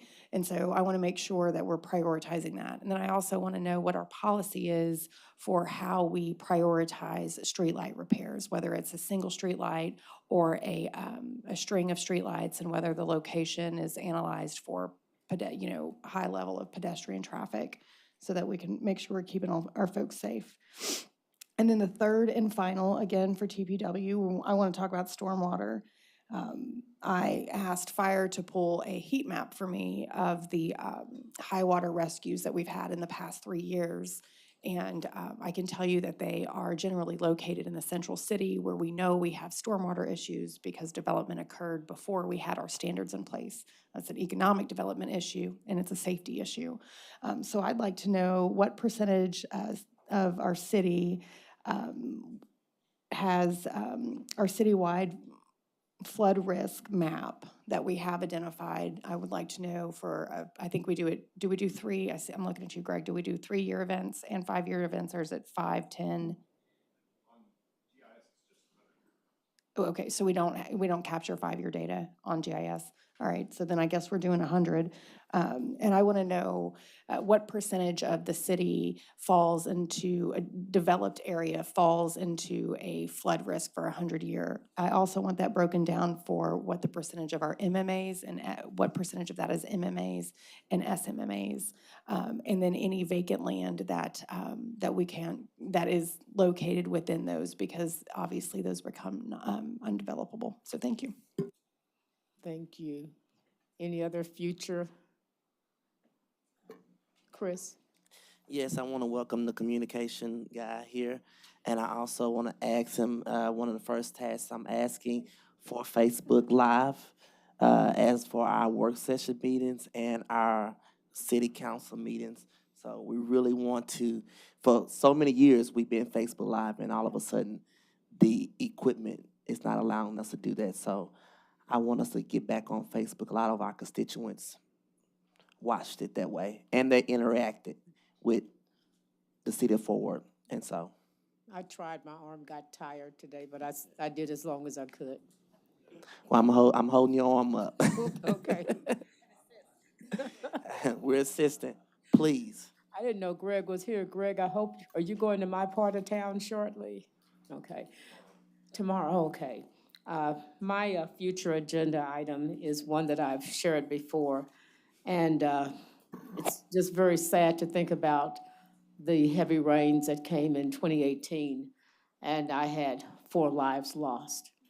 And so here we are again, and development near LGI and Huffines, and these are areas that Greg knows very well. We have people in distress. For the new people on this council, I stood with my constituents in a news conference in 2018 calling on a moratorium for building because we believed, and I believe today, that the building that was taking place should not have been allowed to go further. And so I want to thank Greg for his actions tomorrow. He knows those stories very well, but I want to report on the impact the rains had that I drove through clenching my teeth while I was riding through Friday. But David, once again, it's that part of town. And it's infrastructure, it's processes that if they're being followed, they need to be changed. Mike Dean, combat pilot, Vietnam, aviation member, part of his house is just chipping away. And so they were in the rain the other night, Don, taking videos showing the torrential waters just coming from all directions. Greg has seen it. It is totally evil as far as I'm concerned. And we have to take better care of people. And so I don't know how this is going to end up this time because I've got people who have never been active are now turning into activists because they believe their city is not taking care of them. I don't think I need to be any more specific. We know the drill. We've been here before. We got to do something to fix this, but it's going to start with Greg tomorrow and what he sees. But I'm going to be calling once again for a moratorium on building. Leanne knows this. Once before we were told we couldn't do that, but this is not right. This is not right. And so for those of you who don't know, this is the east side of Fort Worth, near John T. White Road, Randall Mill, Maryland Cove community. We had a high water rescue there. I guess that was Friday or Saturday. And the building just keeps on coming. And the building floods people out of their homes. So we need some help. Luckily, only 1 life lost this time. This is crazy. So that's mine. And with that, no further business, meeting adjourned.